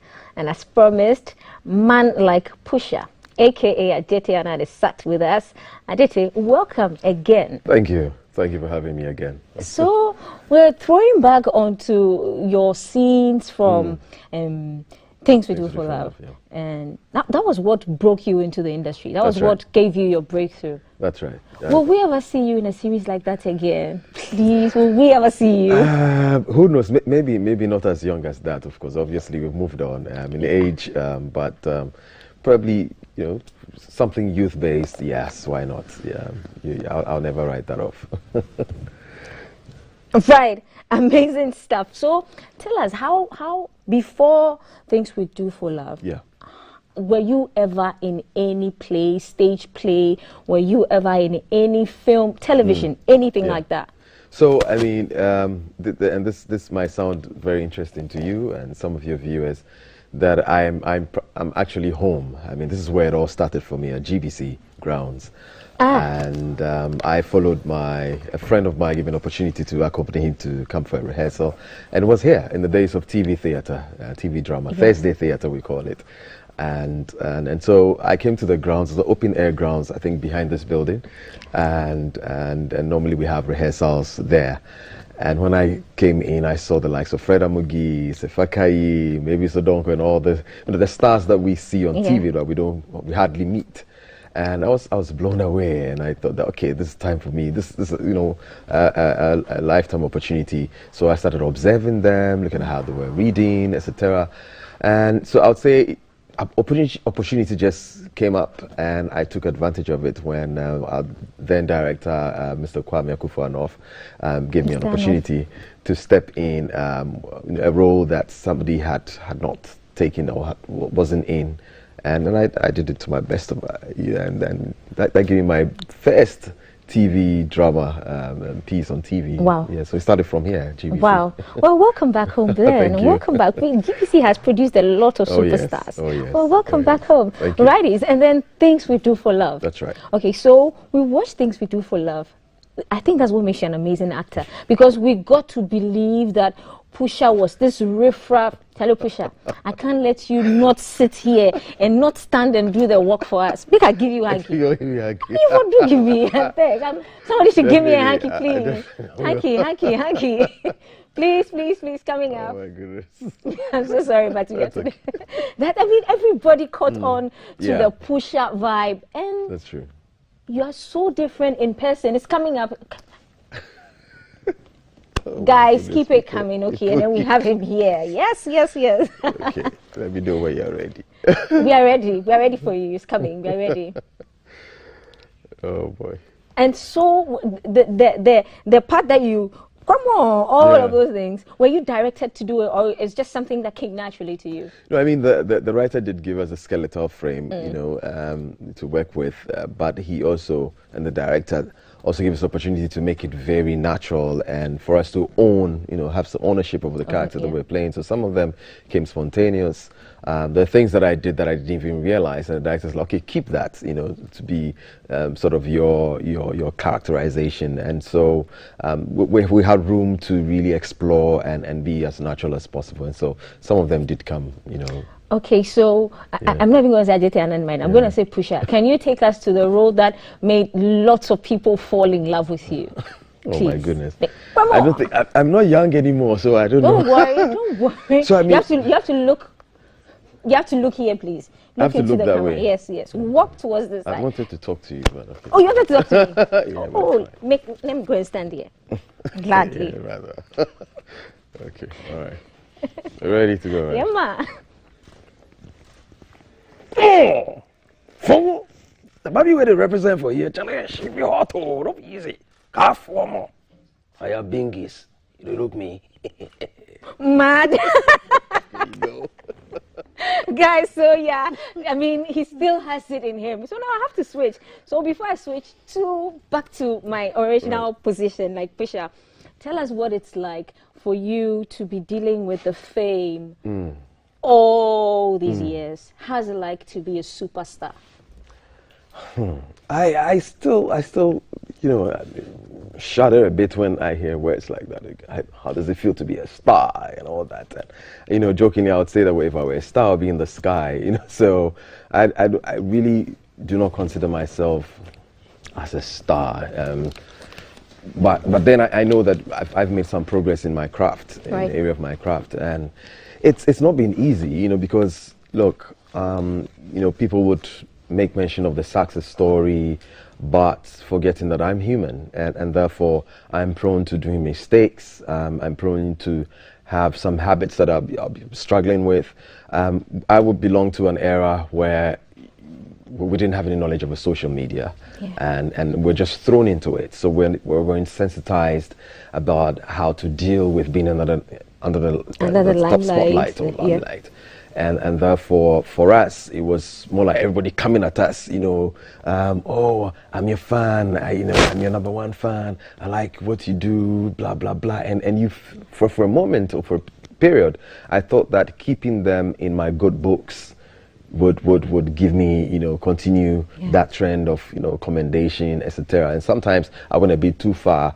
Some conversations got very personal. You know, these were habits that I struggled with. You know, I'll try and put a stop to it, and I'll pick it up again. It was tough. So, you know, beyond the fame, as you would put it, some would put it, they had on the side, there had been things that I've been dealing with and had to really learn and unlearn in order to make sure that the brand comes through, and therefore the opportunity that I've been given, not just to exhibit my talent, but also to be a brand that would encourage or inspire younger generations, younger people who are caught in all sorts of vices. That beyond the camera, there's still a life that we have to live.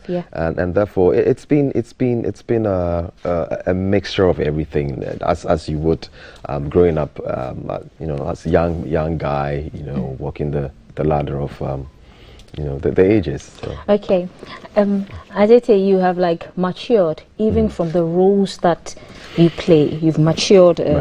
We see you playing certain roles now. We love you for these roles. We see you playing these roles now. But what would you say would make a good actor as yourself? Well, there are a number of things. I mean, one of which I've just mentioned, that be a brand. That, you know, beyond the camera, you know, you still have a life to live, and therefore the choices you make, how you even relate to your fans, sometimes we're put under so much pressure that we sound a bit rude when people walk to us and want to have what you call a selfie. We kind of size them up to determine whether they should be in our pictures, etc. You don't have to forget that these are the fans who have made you. Then also being open, you know, learning from everybody. Sometimes we're tempted to, you know, observe young people who come into, you know, set, for example. Maybe they have a 1-week experience. We think that they should rather come to us for us to, you know, give them a few tidbits about acting. But what I normally would do is make sure that I'm observing them. Everybody is unique. They bring in something that I cannot, you know, do very well. They may have some gift there. And so I'm observing them like, oh, there's so much flair in how the person even talks and gestures. Let me pick that and make it my own. So I never close myself. I'm always learning. And I think one other thing could be also listening to your critics. Listening to your critics. I think that's one of the ways to improve your craft. Because, you know, people will tell you A, B, and C. Sometimes we're defensive about it, but we need to listen, do some introspection, and work on what they're saying. Because of course, you know, there are people, sycophants out there who would want to be in your good books, and so they'll say everything that you want to hear, even when, you know, they don't even know what they're talking about. Even when you're doing bad, they're like, oh man, you're so good, you know, kind of thing. So you must be aware of that, but. Ultimately, don't shun the critics. You have to take in the criticism and work on it to improve yourself. So for me, these are a few that can really. And what has been your favorite role so far? That's a tough one, but I'd say Pusher has been. Pusher has been because, you know, for me it cuts across. I mean, you find old folks, young people who really align with the character, and of course they're so they are aware of such characters in their neighborhoods, in our communities, and to live it, and you know, it excites them, and so I think that Pusha really was okay. So because your Pusha role was your favorite role, we are going to bring it back again. Oh my goodness! I know, right? Popular request by Patrick Anaglati. And so, guys, we are going to go back for a snippet, throw back into time to when Ajeti Anand was Pusha. We'll be right back.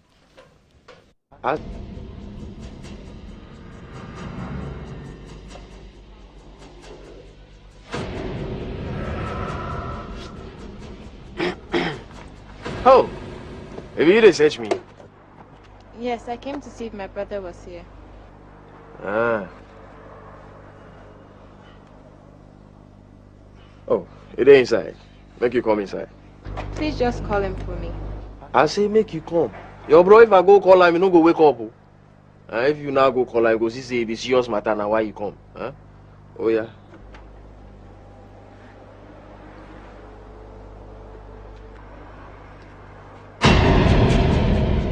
Busy.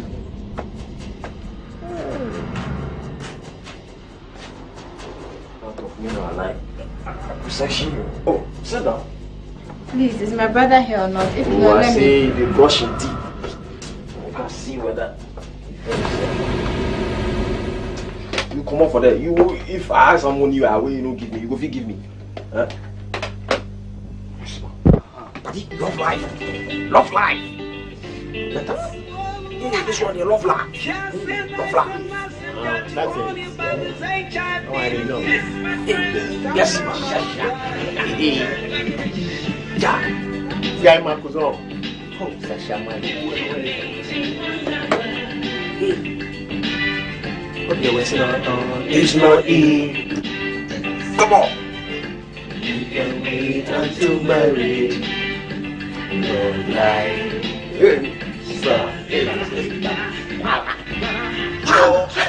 I can't do it.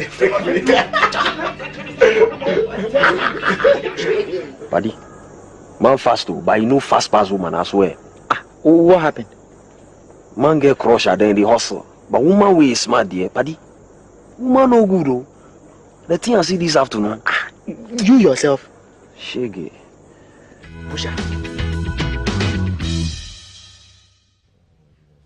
What you see that afternoon? Wait, make you weak, so what you see? Oh my goodness. So, yeah. Things We Do for Love was actually a campaign too about the social vices. That's and right. we just thought, because I now remember that's where we got the song. If it's not on, it's not in from. What impact did Things We Do for Love make, and did it make the necessary the impact that you wanted, you and your team, the crew?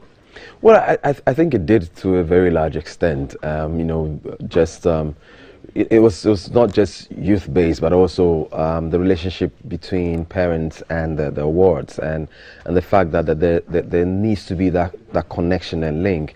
Parents were made aware of what some of the challenges were for their young people, especially when they are away from them, and therefore it drew them. It gave them, they were conscious. They became aware of some of these challenges and how to mitigate and dialogue more often. I think that it was successful on that front for young people as well to really look again at themselves and their choices. But I would say that it's a bittersweet experience, because for me, I'd say that it didn't really live up its full potential, in the sense that we had to break it off. Yeah. And just when we're going to have people realize that, look, you can't get away with everything. You're going to pay, there'll be going to be consequences for some of our actions if you're not responsible. And therefore, Pusha was supposed to go through a transformation, pay for some of his deeds, that, some of our deeds can't take us places where we wouldn't like. And I thought that was a place where the story lacked. And we didn't get to that point before it was called off. And so it didn't fully, live up to its impact. But do we ever see it coming back? Well, I don't know. The thing is, I think that we've seen some kind of a continuum in other forms. Yeah. I remember YOLO, you only live once. Give a sense of an extension of us having grown into parenthood and having our own children who were taken after us, and because we walked that path, being able to really steer them clearly, but they also have their own minds, they're in a different age, etc., and the challenges of that, etc. So we've seen that in other forms, but I doubt sometimes it's tough to touch classics. You're careful because then you either do it better, maintain it, or you can't do it less. Don't touch it at all. Nice, that's nice. And then, was there ever a point when your career, during your career, that you decided that maybe something happened and you decided that, hey, I'm going to stop acting? Did you ever think that thought? Well, not entirely, but there was a time where I thought I needed a break. This was when I was just preparing to go to school, I think even before marriage. And because, yes, it was fun being on TV, doing all that, but it wasn't bringing in the income that I really wanted. And then I just married, and I didn't think that I was able to support my family with the proceeds that I was getting from this craft. And therefore I ventured into the corporate area, where I worked with a manufacturing company as a marketing lead head there.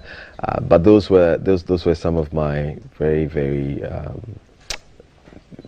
low points, low areas, because I was just doing it to be able to make ends meet, but I wasn't fulfilled. I didn't find fulfillment in what I was doing.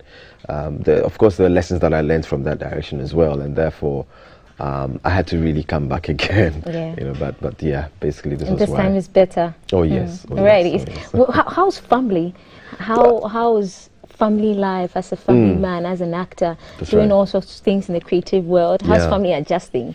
Are your children superstars, perhaps, in their schools? So I have a son. I have just a son, a 7-year-old son, and he particularly has taken to realizing what I'm doing and especially when people see me and they're calling me a pusher. He calls me pusher sometimes to joke with me, but he realized that I'm known and people see me everywhere. Sometimes he asks me, why is it that everybody knows you? I'm like, I wish they didn't, but he's gradually accepting that kind of. Sometimes he doesn't want people to take my attention because I'm spending time with him. You get that sense. So we're trying to learn that. When it comes to my wife, of course, fortunately I met her on set, so she knows some history and understands the business. Right. Yeah. So when Anaglate wants to show you a video, so guys, there's a video we're going to show you. When we come back, Ajeti Anan is going to respond to that video, tell us what was going on. And so here's a video coming up.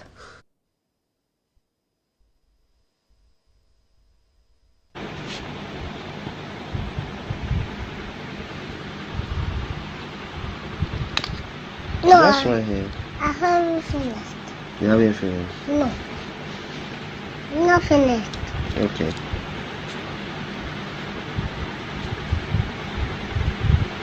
I haven't finished, okay? Okay, Ryan. No, I haven't finished. Okay.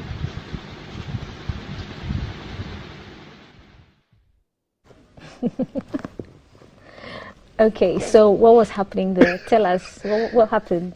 Well, I always find moments growing up, when he was growing up, to make time and bond with him, and therefore I'd want him to do what he likes to do. And one of the things that he liked to do was to brush my hair. After bathing, he would want to brush my hair, so I make that happen. And it's a time for us to bond because sometimes before I realize I've been home, out of home because of work. It's taking me on the job, and therefore I lose some touch with him. And it was just one of those moments of bonding, and that's it. Yeah. Amazing stuff.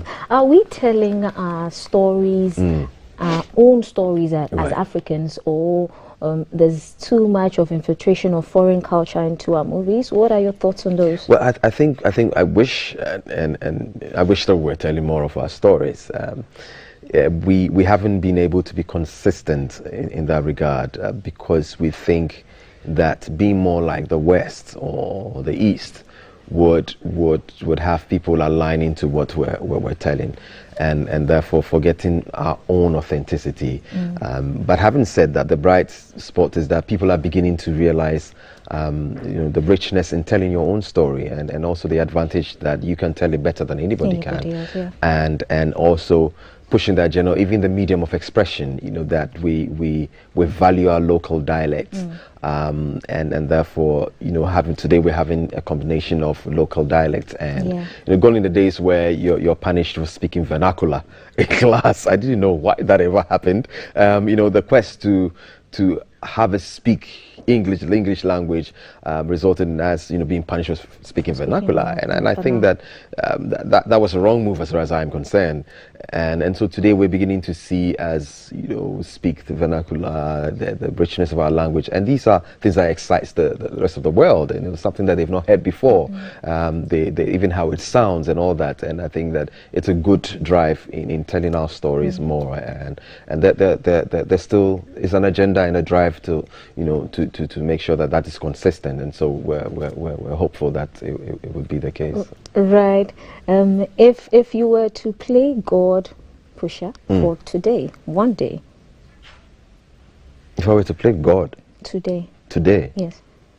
What would you change? What would you keep? Wow. I'll take our free will away. You take our free will away. Are you going to be a mean God for one day? Come on. No, I mean, that's one of the things that that's what makes God God, because he gives us a free will. And I think that sometimes it's costly. It's one of the most valuable gifts that he's given us, and the most dangerous one at the same time, where we're allowed to make a choice. And even though he say that, he gives you the free will, but he wants us to choose life, and so for me that is what, because also because of my personal experience and the experiences of others as well, I think free will, if I were God, Charlie, I'll take it away. You're so mean, dear God, don't take our free will away. Fortunately. Okay, this is a bit emotional. We got the sense when we went on your social media that your team lost one of your Marsha. Okay, so it was the character's name was Lois. Right. Yes, she was called Marlene. Yeah, we did. And on your social media, we saw how you eulogized her. That's and did you guys have a relationship outside work? And what was it like working with her? Because we could tell it was really, really emotional for you. Yeah, I mean, it hit us really hard. The good thing about the cast of Things to Do for Love is that we've maintained a relationship beyond, the set, and we're still a family, and most of us connected on set and beyond, and because that's where I met my wife, and that's so it runs deeper than that. And then our kids also, Marlene's daughter. We're also close to my son, and we're at the point where we're going to the same school, and so we shared ideas about parenthood and the choices we're making in even the schools that our kids were going. So it brought us even closer, beyond Things to Do for Love experience. And so when this happened, it really hit us really hard. And given that she was also very young and living behind two kids who were like my son's age, and it was something that was really, really struck us, pretty hard. Right. There it is. Yeah. Keeping it real, but Paco still has some unreliable information. I doubt that he ever goes out.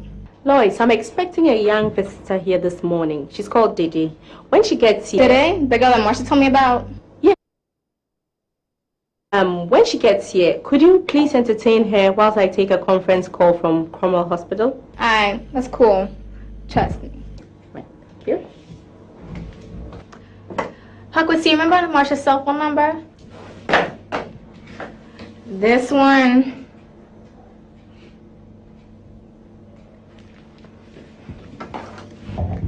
Well, the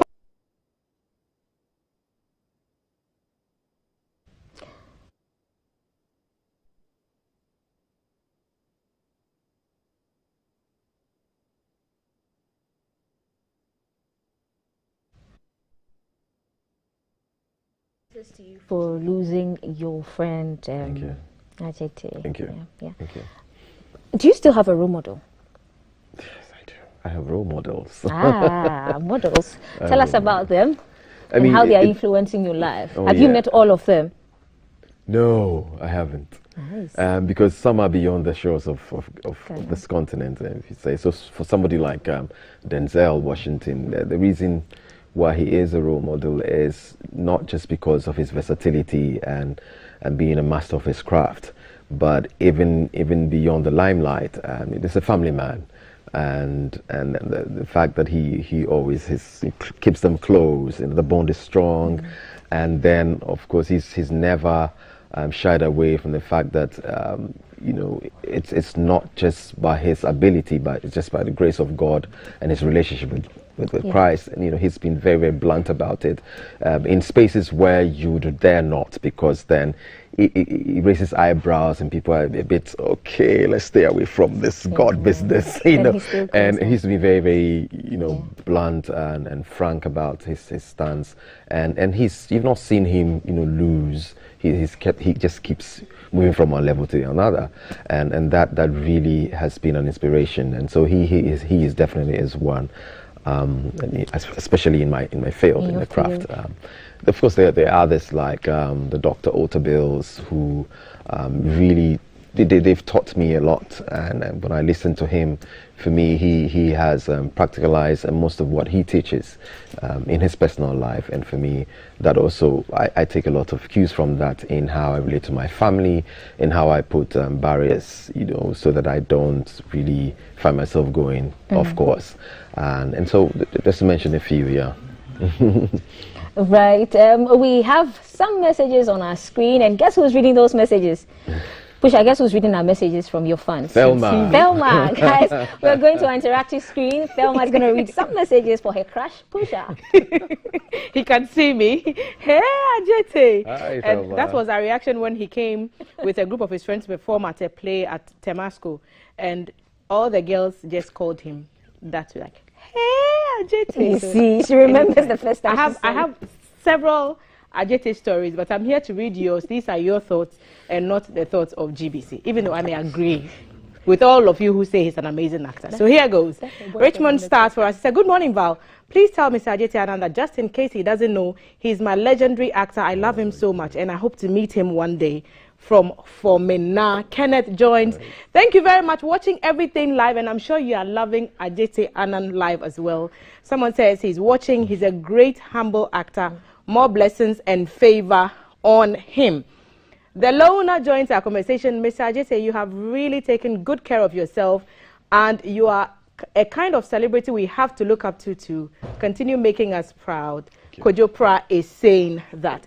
Akwele Shanton went on to send us photos of her meeting with you. So I'm just going to scroll to the top. She says you are rocking it in your Friday way, by the way. So she says, Mr. Ajete Anand is my all-time favorite actor. I met him on the set of Side Chick Gang, and I had the privilege to take a picture with him a couple of years ago. Anytime anyone calls Gans loud and vulgar, I always mention him and Thelma Taki as my bailout. I love them to bits. Listen, I'm sending you breakfast this morning, okay? They just call me Kekena for you, just because me and Ajete in the same sentence. Like, seriously, let me just go on and do my job and just dash, because now my producer is my Pusha, oh, Pusha. I just love this man and his talent, the talent he always exhibits. Keep it up, man. Adepa probably will wrap it all for us. Say, yo, Ajete, you are a genius. And also another call to keep it up. New messages are popping up on the screen now that I'm ready to just go and faint in peace, okay? And this one says, Pusha has been my idol since my SSS days in the 90s. From Tony in Akachi. Isaac, Ajete the actor, keep up the good work, and I pray God bless you financially to establish the acting school in Ghana. So big dreams there for you.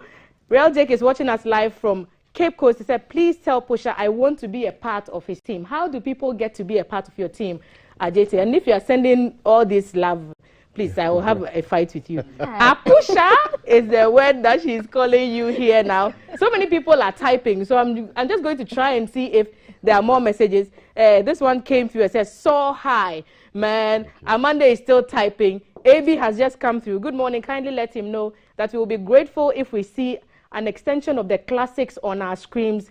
We love you, Gary from Whitney-Ba. Am I still typing? Thelma, good morning. Good morning to you too. Why are you greeting me? So, all of you who are sending me messages, I'm seeing them all. But Val, this would be it for now. I just say, Ghanaians love you and we want to see you more on our screens. And there's more messages. There you go. I had the opportunity to meet him in East Legon, spoke to him and was really impressed. Very noble. So that's one more word we are adding to all the accolades that you are receiving on the yellow couch this morning. And thank you for giving us a part of your day. Val? Thank you, T. You see, everybody's loving you, and the girls are fighting to you. You guys, you know that this man is a married man. What's that? What's all the love you're sending? He's married. Leave him alone. Okay, so Ajete, if a young actor who's broken into the industry is watching you right now, what would be your the message to him? Something he could take away from this conversation from you? Yeah, that would be stay in the process. You know, in our world today, there's always, you know, the yearn and drive for a quick fix, and people are looking for results just like that. And, you know, people want to be a Jackie Appiah overnight, right. and forgetting that the process is what builds you. Somebody said that we love diamonds, but we don't like digging. You have to stay in the process, because that bakes you, so that when you're thrown up there, whatever challenge, whatever assignment, you'll be able to live up to it. And so sometimes time you know, takes care of some of these things, so that we don't rise too quickly to the top and then back down real quick. So are we seeing you in any movies in the theater soon? Any projects you're working on? Oh yes, there's actually one that is premiering, I think, from the 29th to the 1st at Silverbird Cinemas, called Zongo Boys. Zongo Boys. Something I did with Jackie and Jim Ike from famous multimedia. Right. So look out for that one, yeah.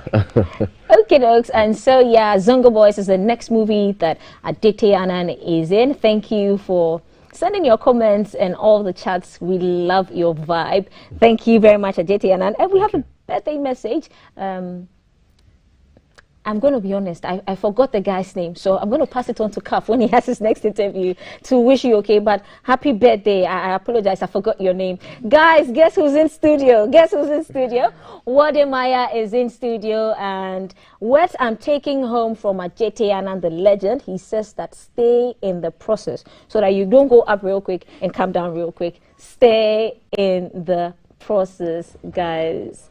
And so, yeah.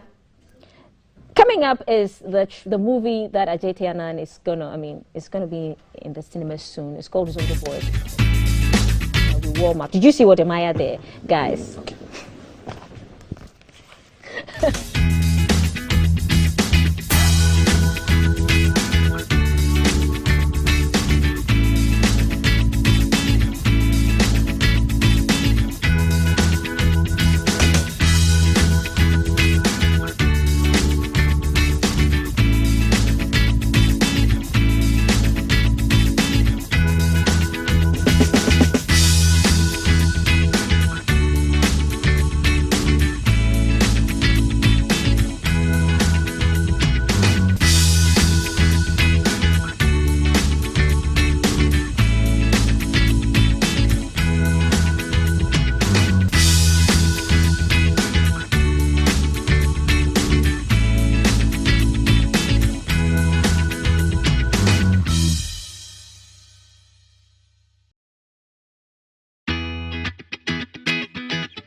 Yes, oh.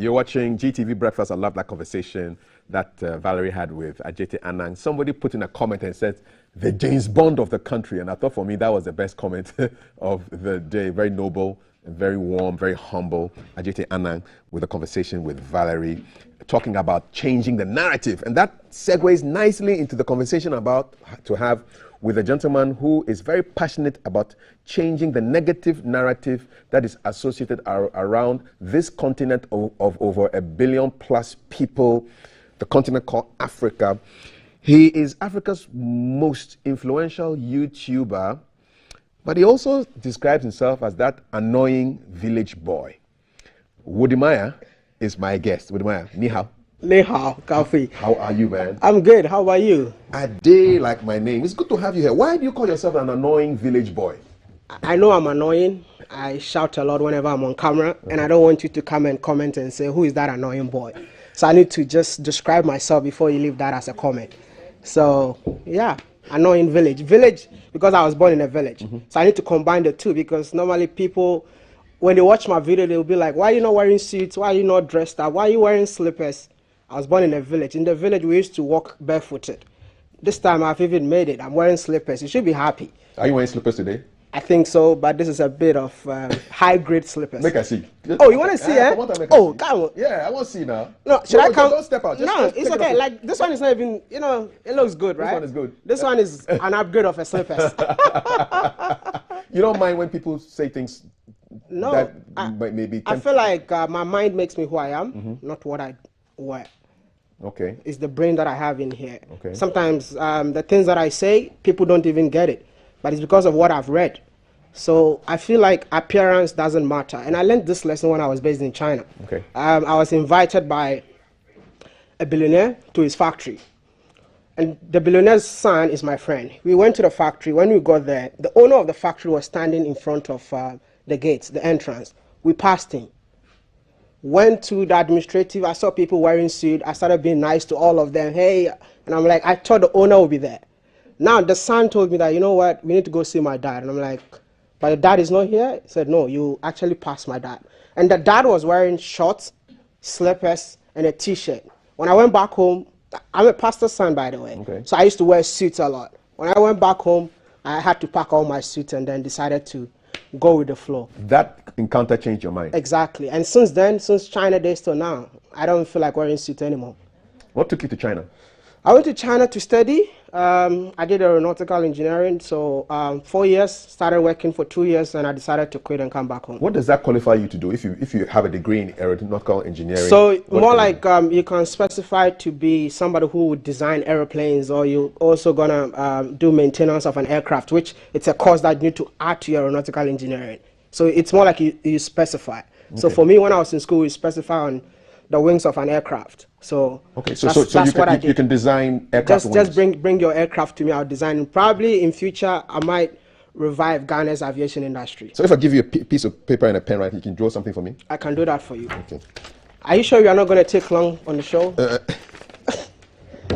See, I'm gonna for me. It's a quick sketch. A quick sketch, yeah. Yeah. So I'm gonna go with a flap, yeah. Okay. So this is an aircraft flap. Yeah. That's it. Okay. You see draw. No, that's okay. That's a flap. That's a flap. Okay.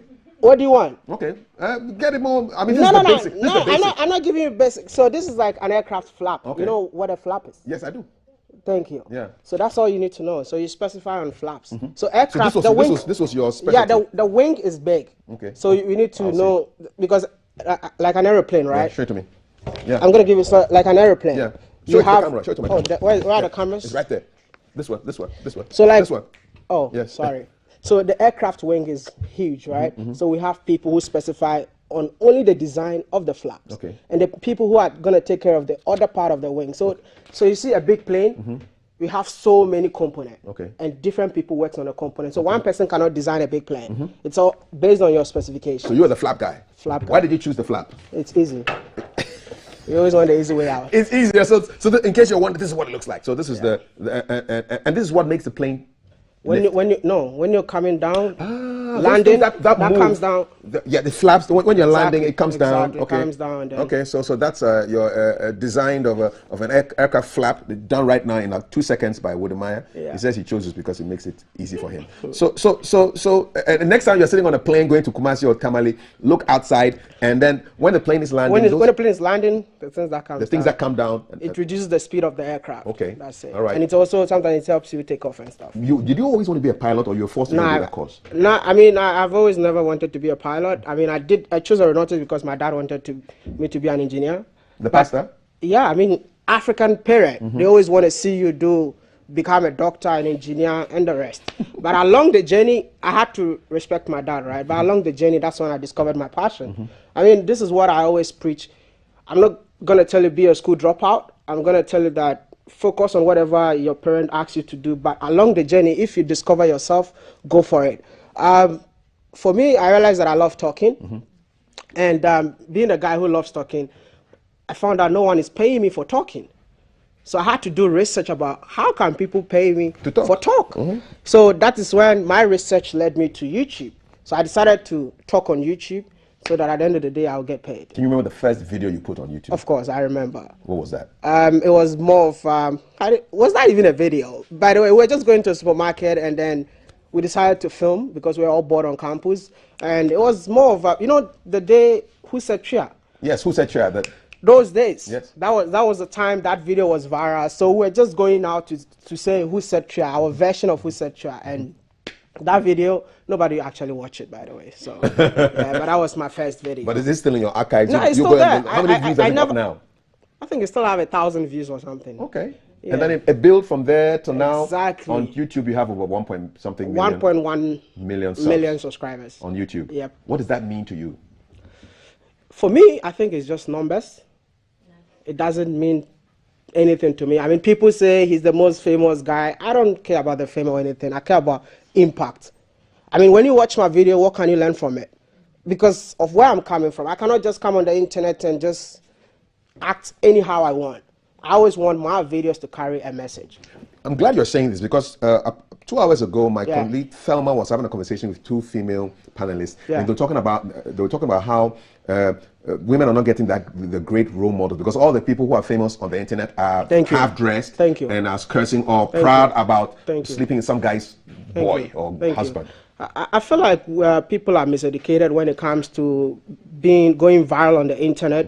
It's all about the impact you have in the society. That makes you who you are. Like as I sit here, I can just go to a place, promote the place, and people will go in there. And when people go there, that is fulfillment for me. You understand? It's not about being half naked on the internet. At the end of the day, it's just one day. I call that fast food.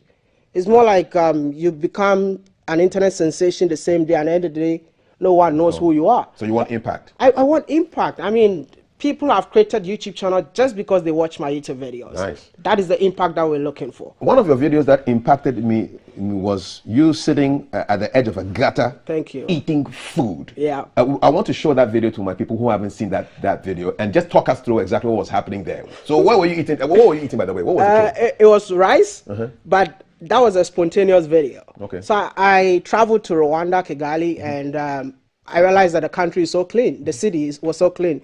So I was just passing by and I met this guy who was cleaning the gutter. But to me, the gutter was not dirty.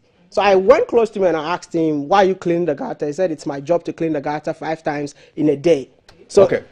Let's check the video out. Thank you. Yes, let the video speak for itself. This is Wodemeyer, Africa's most influential YouTuber, eating in the gutter.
what I do and who I am. So this video was really critical. This is actually my first viral video.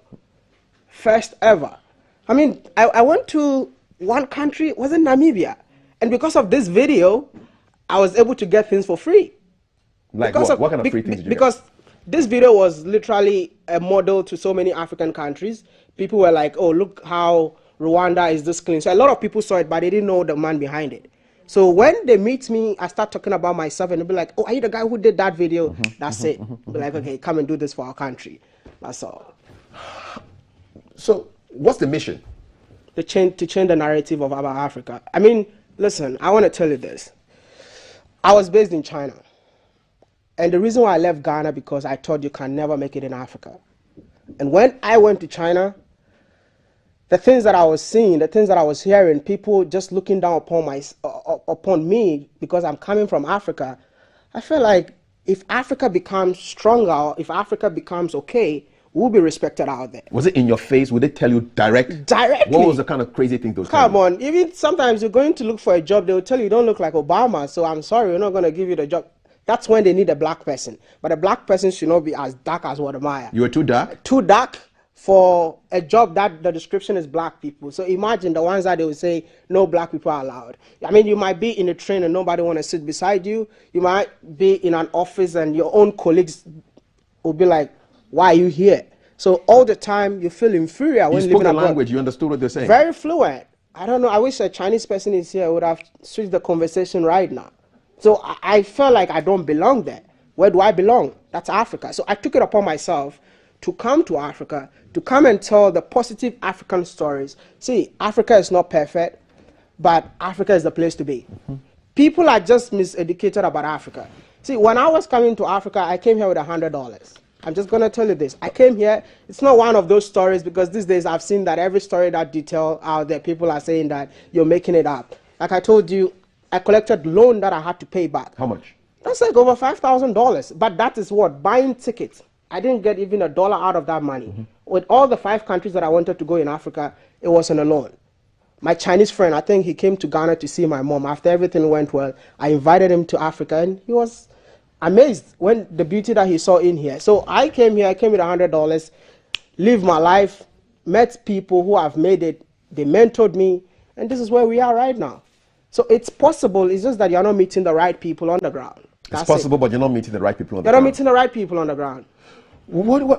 So we have a lot of Chinese in Africa right now, wherever you go. Yeah. How do you feel about the Chinese presence in Africa? See, the Chinese presence in Africa, I would say that it's good for the continent, but there should be a mutual respect, which there is no mutual respect right now.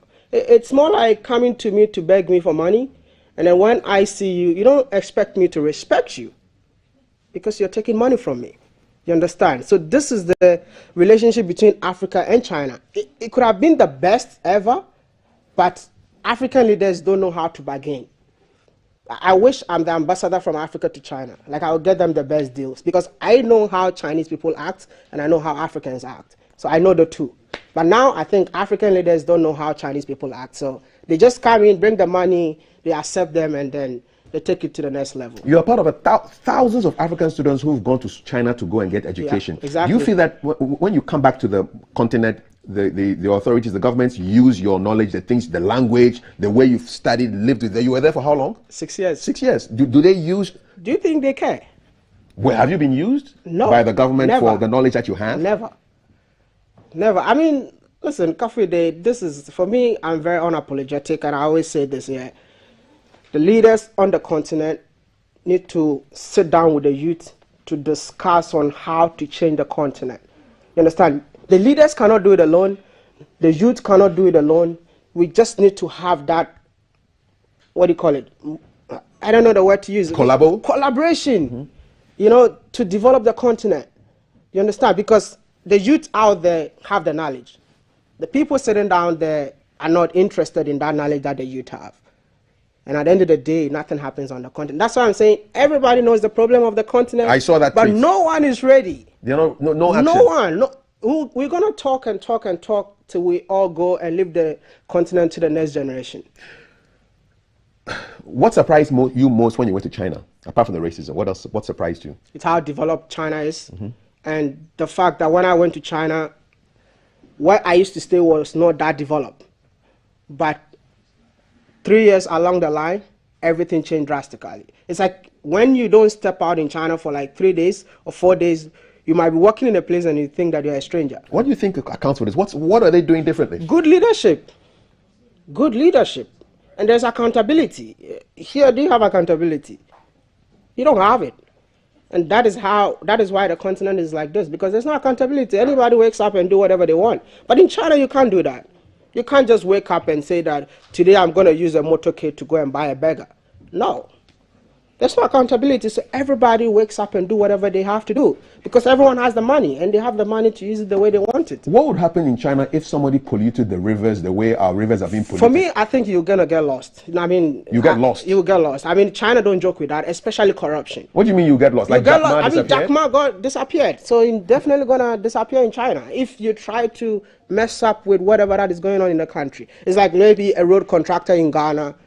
They give you a road and it takes you like 6 years for you to finish one road. I mean, you're going to disappear in China. You disappear? You disappear. No one will even know where you are. This disappearance is crazy. Like, you vanish. You vanish, that's it. It's happening. You know, you don't know this? Where do they go? That is why China is so developed. They care about its people. You would like to see contractors vanishing in Ghana? Oh, yeah. I mean, I've been saying that so many times. We need to scare the people a little bit. Let them know that this is something that they have to do and they have to complete it. Your mission is to change the negative narrative around Africa. Where else are you left to go in Africa? Where have you been to so far? I've been to 25 African countries. I'd love to see your passport. All those stamps. Yeah. How many have you gone through so far? How many? How many passports have you used so far? I'm using my 4th passport right now. Okay, starting from when? When did you start the trips? I think first time in 2012 when I went to China for the first time. Okay, so four passports? Yeah, 4 passports. Where would you like to go next? I'm actually traveling tomorrow morning to Zimbabwe. Is that your first time to Zimbabwe? First time in Zimbabwe. What are you expecting? Something different. Why are you going there? How does it work? Does somebody invite you or you just decide to get there? Nobody invites me. This is something that I've taken upon myself that if no one is promoting Africa the way it should be promoted, I've dedicated myself to promote Africa in my own way. And listen, the impact is huge, and that makes me want to move because I've never been to Zimbabwe, but the information minister in Zimbabwe is waiting for me at the airport. I mean, in Ghana, I don't think even the information minister would know where I live. He's busy thinking about IMF right now, brother. Oh, wow, okay. I don't know about that, but that's another topic. Yeah, but this is how it is. It's just, I feel like the work that I'm doing, even if I'm not appreciated in Ghana, there are countries that are waiting for my presence. Does that disappoint you? I mean, who has spoken to you on the official level about promotion of Ghana as a tourist destination? No one. Nobody? No one. They know I exist, and they all know it. It's not like they don't know I exist. Everybody knows that I exist because I play a major role in people moving to Ghana, visiting Ghana. That's a huge claim to make. I mean, back it up. The facts are there. If you go to Rwanda, there are people that set up shops, working in hotels, bought houses in Rwanda because of my videos. It's there. Even in Ghana, I meet them every day. It's not like I'm saying things that I don't know. I just don't like talking about myself, but I see it. I have 1.1 million subscribers. You know, I didn't want to talk about the numbers, but it seems you want me to talk about all these people, knowing that I'm from Ghana, they come here, they visit all the time. How do you fund your trips around the country, the continent? I fund them myself. From your work you do on social media? The work that I do, yeah. How does it, I know you're big on YouTube, but you're on Facebook as well. Yeah. You're on Twitter as well. Yeah. I don't see you on TikTok unless you're going undercover there. No, I used to have TikTok when during the Chinese version of TikTok. That's when TikTok came initially. So I used to be a TikToker, but I felt like you need to be stupid to go viral on TikTok when I was based in China. Because it was a new app that came into the scene. So if you are using TikTok now, TikTok was not called TikTok. TikTok was called Douyin in China. It still exists. So the Chinese version, but we get paid for using TikTok when I was based in China. But at the end of the day, I was sounding so stupid. How do you mean? They always want for you to go viral, you need to do silly things. Make fun of yourself. You know, like before, what? Give me an example. I mean, like using my skin color. Oh, it's saying that if I eat chocolate, I'm gonna bite myself and stuff like that. Oh man. You know, and we had Chinese audience that time. So Chinese audience, this is the kind of things that they want to see. You making fun of black. Because you're black, you know, and it's happening in China, even so many, because you make a lot of money. It's happening even in Africa, because BBC did a thing about Zambia where you had people getting kids to do all kinds of crazy videos. I don't know if you saw, so that was the video that I did, and BBC followed up. I see. So they reached out to me for everything that BBC did, it was through me. But I just don't like credit. That's why I didn't want to, It was my video, I brought the video up, and Runako is my friend, and Runako has to go for the journey as discovering where the guy is. What's the most surprising thing you've discovered on your trips around Africa? When I went to Namibia, meeting the Himba tribe, when I found that as a visitor, they have to honor you or give you a woman to satisfy you before you continue your day. Satisfy how? Yeah, sexually. Okay. Yeah. Did you no, not really, but it was shocking. Not really. Not really. No, yes. It was it can't be not really, my brother. You know, they asked me and I'm like, nah. But it was shocking. They wanted to give you a woman. Yeah. So as soon as you visit them, they give you, maybe some of them have 2, 3 wives. So they'll give you one of them. Hey, this is my second wife. Take care of my friend. She's available for you. Available for you. You know people who have taken advantage of that? I don't take advantage of those. Yeah, but you know people who have? No, really. I don't know. Do you regret not taking the decision? I think I just went there, had fun, and got out. Yeah. But that would have been fun, though. I mean, not that kind of fun. Not that kind of fun. Yeah, but apart from the sexual gift, I mean, what else excited you about Namibia? Namibia is so beautiful. Like, okay, so I didn't even know that there's a country in Africa that looks exactly like Dubai. You see, a country with the dunes, which is the sand desert, and the ocean meet each other. And after I did that video, the video went viral. I think the Namibian embassy here called me 2 days ago. I was there, and they were like, since I did that video, so many Ghanaians are coming to the embassy to tell them that they're going to Namibia just because of this video of Wadamaya. So they gave me a long-term visa right now to enter Namibia anytime I want to. You are a tourism ambassador. Kind of unofficial. That's unofficial. Yeah. Unofficial. And I don't want it to be official. Okay. Why not? Huh? I want to be me. I want to be free. I want to be able to say what I want to say. Not too many restrictions, you know, because as soon as you start working with an entity, you have to make sure that you go and play by their rules. And when it comes to that, my appearance has to change. But if they want to work with me, like they want me to be who I am, I'm cool with it. They have to accept the man who wears slippers and shouts in his video. Thank you. Because I don't want to be somebody that I'm not. That is me. I read a message here from somebody on Twitter. It says, my ability to learn and study in Russian language was inspired by a video I saw you speaking Chinese. You may not know, but you're inspiring people out here. I'm not fond of choosing role models, but you're one of the few who inspired me, your journey. So this is a tweet out there. So somebody. That's amazing. Yeah, that's amazing. I think I've met so many people like that. Yeah, at the airport, telling me that because of you I learned Chinese. There's a guy who lives in a village. I wish I can mention the name. I don't know the exact name, but he has never been to China, but he speaks Chinese because of my videos. He's on Twitter all the time. I think he speaks Chinese. He speaks fluent Chinese, and I was amazed. And all the time he tags me. I think he went to see my mom recently. My mom is here, by the way. Shout out to mom. My mom is here. Yeah. So the guy went to see my mom in the village. So this guy speaks Chinese just because. And he learned it here. He learned it in Ghana just by watching my videos and being inspired to learn the language. Let's talk about your mom though, because your mom is linked to how people call you. Exactly. I mean, I know you're Berthold. Yeah, Berthold. Yeah. Berthold is your name. Who calls you Berthold? My dad. Your dad calls you Berthold? My dad calls me Berthold. My mom used to call me Berthold, but I think my mom is now calling me Wadamaya. I wish she can come and say hello to you. We'll take a picture with her. When I was in China, I was an engineer, right? But my dad was like, you know what? Don't do this. I mean, you cannot do this and stuff. And I spoke to my mom on phone, and my mom told me that, you know what, do what you do. But on a low key, I'm going to convince your dad. Okay, so she's going to do the groundwork for you. So my mom did all the background work. 2 weeks later, my dad called me and said, okay, I accept the fact that you want to be a YouTuber. So My name used to be Ghana Baby. Yes, because you are that on Instagram. Thank you. Yes. So I changed the YouTube brand from Ghana Baby to Wadamaya. What does Wadamaya mean? My mom. In Chinese? Yep. Wadamaya? Yep. Okay. Wadamaya means my mom. Did she tell you what she said to your dad, or did your dad for him to change his mind? I have no idea till today. Please, we'll ask her today. We'll ask her today. We'll ask her today. I have no idea. So, I mean, this is just a great story. Yeah. And do you find people asking you for money because they think that you are making a lot of money on YouTube?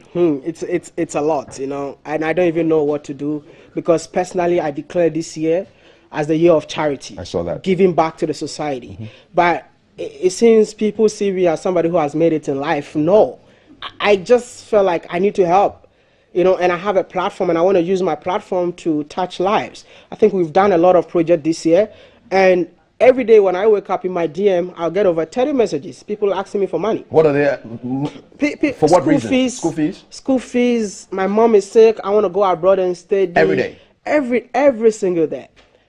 Every single day. Especially when I post about something that, together with my audience, we did to help some people. help some people out. Like, for example, you helped some yogurt seller do something. I met this yogurt seller. Let's see the story. Wow, that's a the story should be.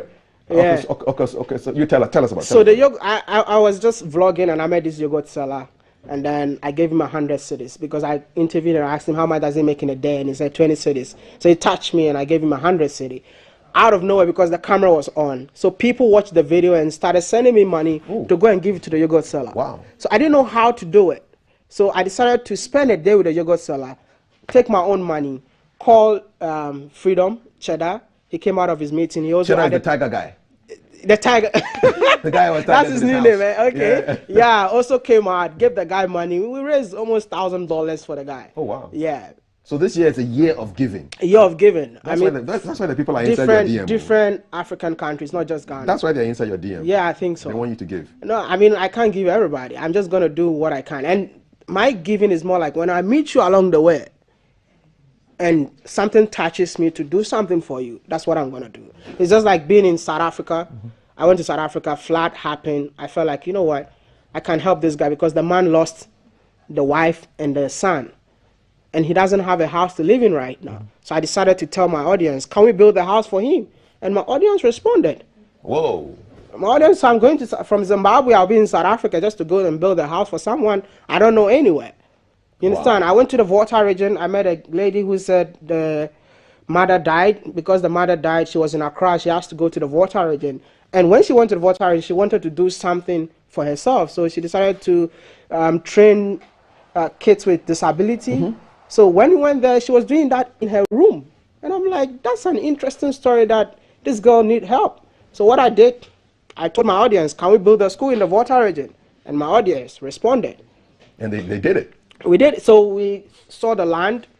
The money is already there. All we need to do is to start the project. So this is the kind of audience that I have. They're willing to support anything that I bring on board. And it looks like you're going to spread the message not just from around Africa, but to the black diaspora. Because I saw a picture of you with the Haitian flag. Yeah. And I actually sent that to one of my Haitian friends. I said, this chap is Africa's most influential YouTuber, and he wants to go to Haiti. Why do you want to go to Haiti? I will tell you something. Africans in the Caribbean, I would say Africans in the Caribbean, black people in the Caribbean are Africans. Of course. But I didn't know that. So along my journey, I discovered that. And when I started doing videos in Africa, most of them were like, oh my goodness, I never knew this is how beautiful Africa is. I'm coming to Africa. So some of them even came here. So when I saw that, I'm like, you know what, it's time to bridge the gap between Africans in the diaspora and Africans in Africa. So I'll actually be in the Caribbean in September. Haiti being the first country. I'll give you a couple of people to go and see. I know that would be amazing. Yeah, and learn a few words of Ever. Do you speak some Ever? No. Because a lot of Ever people ended up in Haiti. So you listen to the music and you think you're listening to Ghanaian because, music. I didn't even know that until I went to Togo. I went to, what do you call it? The Volta region. And if you go to Togo, there's a place called Togoville. Yes. If you've been there, you will realize that the people came from there. Because when you go to Togoville, only voodoo and Christianity is the only religion that exists in there. Indeed. So the Haitians took that from there and took it to Haiti. So when you go to Haiti, it's just voodoo. That's it. Big time. Wow. Somebody said you look a bit like a lot like Marcus Garvey. I mean, the Pan-African, I mean, this is Kwame Nkrumah's mentor. Yeah. And they said you are doing what Garvey was doing, the whole back to Africa, Africa must be free, Pan-Africanism thing. Yeah. You are doing it with your videos. Yeah. How do you feel to be connected with a man like Marcus Garvey, a great guy like that? I mean, Black Star Line, everything came from him. The first time I saw that, I actually cried. That's why I just wrote interesting. Yeah. Because I didn't even know who Marcus Garvey is before. Mm-hmm. I felt like I've lived in China, I'm back in Africa, and I think I need to let Africans believe in Africa and come back home. And when I started making the videos, I saw the diasporans moving to Africa. I have proofs about all of that. So people thought that this guy is actually doing the work of Marcus Garvey. Yeah. You know, and somebody started using my photo and Marcus Garvey's photo and said, he looks like Marcus Garvey. Yes, I wish you could pull up that picture of Marcus Garvey so that you can see that, because you look a lot like him. Yeah, I didn't know that. Yes, and there was one of him wearing a hat and everything. You look so much like him. And I think you're doing the work. You're doing the spiritual. That's you, man. That's you, man. Wallahi, that's you. You're doing the work of Marcus Garvey, man. And he was. I mean, this is like Pan-Africanism. This is like reggae, Rasta, Ghana, everything. Exactly. Listen. I wish this conversation could continue on and on and on, but I see that you're doing a lot, projecting not just Ghana, but Africa. And let's just take it back to Mom, because Mom is ready to talk to you now, man. And I mean, describe that relationship. Were you always very close to her when you were growing up? I think I got close to my mom after China. After when I came back, I was close to my mom, but not that close. But when I came back from China, that's when I learned to appreciate my mom more, because the things that she used to teach us, with the values that she was instilling within me, I thought she was being too much. But when I went to China, I felt like that values made me who I am today. Okay. So when I came back, I wanted to show her all the love that she needs. So my mom is untouchable. That's why, like, you don't play with your mom. No. My mom, for me and my mom, come on, she knows it. She knows Charlie, it. say something to Mama, man. Mama is ready to talk to you. Auntie Maggie, you want to talk to me? So she's the superstar of my channel. Yeah. So every milestone we celebrate. So if we get 200,000 subscribers, I need to celebrate my mom. 300, we need to do something for her. We bought a car for her, for the channel. We do so many things just on her behalf. What did you think about all you're doing with this stuff that you're doing? I have an estate in Accra, just named by, what am I? That's her. That's my mom. Yeah, she keeps, you could talk to her. Her microphone is on. Auntie Maggie, your mic is on. You're on TV. Huh? I'm on TV now. She's shy. Auntie Maggie, you're shy. Auntie Maggie, how are you doing? I'm good. You're good? Mommy is good. Auntie Maggie, we are proud of your son. Thank you. Mommy's shy. Yeah. Yes. You feel like crying. Yeah, I know, right? She's an amazing woman. She's an amazing woman. Very supportive. And the fact that I decided to even drop aeronautics and follow YouTube, vlogging, and she still backed me, that is rare. I want to ask Auntie Maggie what you told your dad. How do you call your dad at home? Kapi. What did you tell Kapi to make him change his mind from engineering to YouTube? But I'm saying there. Well, yeah, the first video be on Chinese be baby now na or zimpua or the shanano. And I cross so ornaments na sooner or botronum. No, no, or be free. Catch them there. Monshaza, I'm a banner, na papa no so huni. Na fidi no bufu kra da wan fa na nko school there onye mesiafo onkida agor on fa odaka no da hye bese nenu ana papa no bufu kra na mso ye bia na frema ntane do onje mu monka na onya bota na onye nkasa dis onye na kasa e bia damendama no re no be kire no mama no so watase ntefie no na akuma bofom ma. So what did she tell him? For those who don't speak Fanti. Oh, okay. So what my mom said was, I did 2 videos in China where I was drinking water, but it's in a glass of an alcohol. So you might think I'm drinking alcohol. Yeah. And being a pastor's son, a lot of people know your dad, you're drinking alcohol on camera. So I think my dad got mad because somebody told my dad that we saw your son drinking alcohol at this place, and I think that resulted in the anger of my dad when he called me and told me not to do YouTube videos again. Yeah. You know, you're the first person to get this story on camera. Thank you very much. Eh? We're You're the happy first to have person. it. No, Yeah. you're amazing, man. Thank you very much. You're person. great. You're a legend. You're amazing. You're a legend. You're first person. You know, So she told him something? Yeah, definitely. Definitely. My mom called me and said, but I want to say something. When my mom called me to tell me that now you can do what you're doing, I called my dad. My dad says one thing. You speak Chinese. Why are you acting this way? Whilst you can have impact with the language that you're speaking. So you know what I want you to do? If you really want to do this, use your Chinese that you speak to convince Chinese people that Africa is beautiful. Wonderful. When I was doing videos, my videos were not even going viral. But after that advice from my dad, I took it and my channel blew up. So your dad has a role to play in this? No. I always say 100%. I always say It's it was just exactly. Yeah, mommy had to enter. Even whatever I'm doing right now, I'll say it's my dad's idea. Whatever I'm doing right now, it's my dad's idea. How does he feel about you now? It's rather unfortunate that he's no more right now. How did he feel about you? He was so proud. I think I did my first video, a video that I did when I talked about China taking advantage of Africa. It was my dad who gave me the car to go and do that video. And my dad never called me Ghana baby before. But that day, my dad called me Ghana baby. Nice one. So he gave me all his blessings before he passed on. Yeah. I understand there's a particular hymn that has a lot of, that means a lot to you. Yeah. Will your anchor hold? Yep. In the storms of life? Yep. What's the connection? I mean, we're coming from a home like a very Christian background. And my dad, when things becomes tough in the house, he will sing, we have an anchor that keeps the soul. For us to know that whatever is happening to us, it's just temporal. It's not permanent.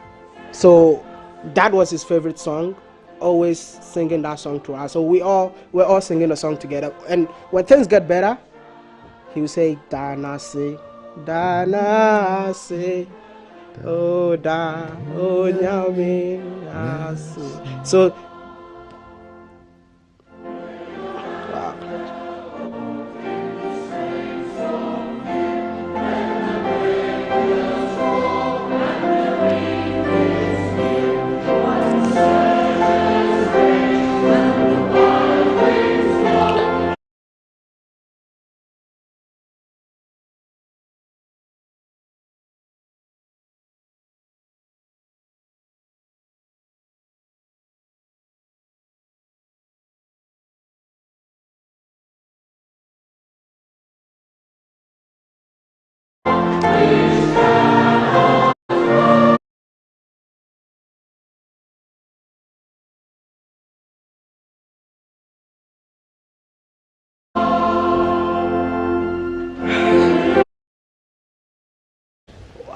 okay.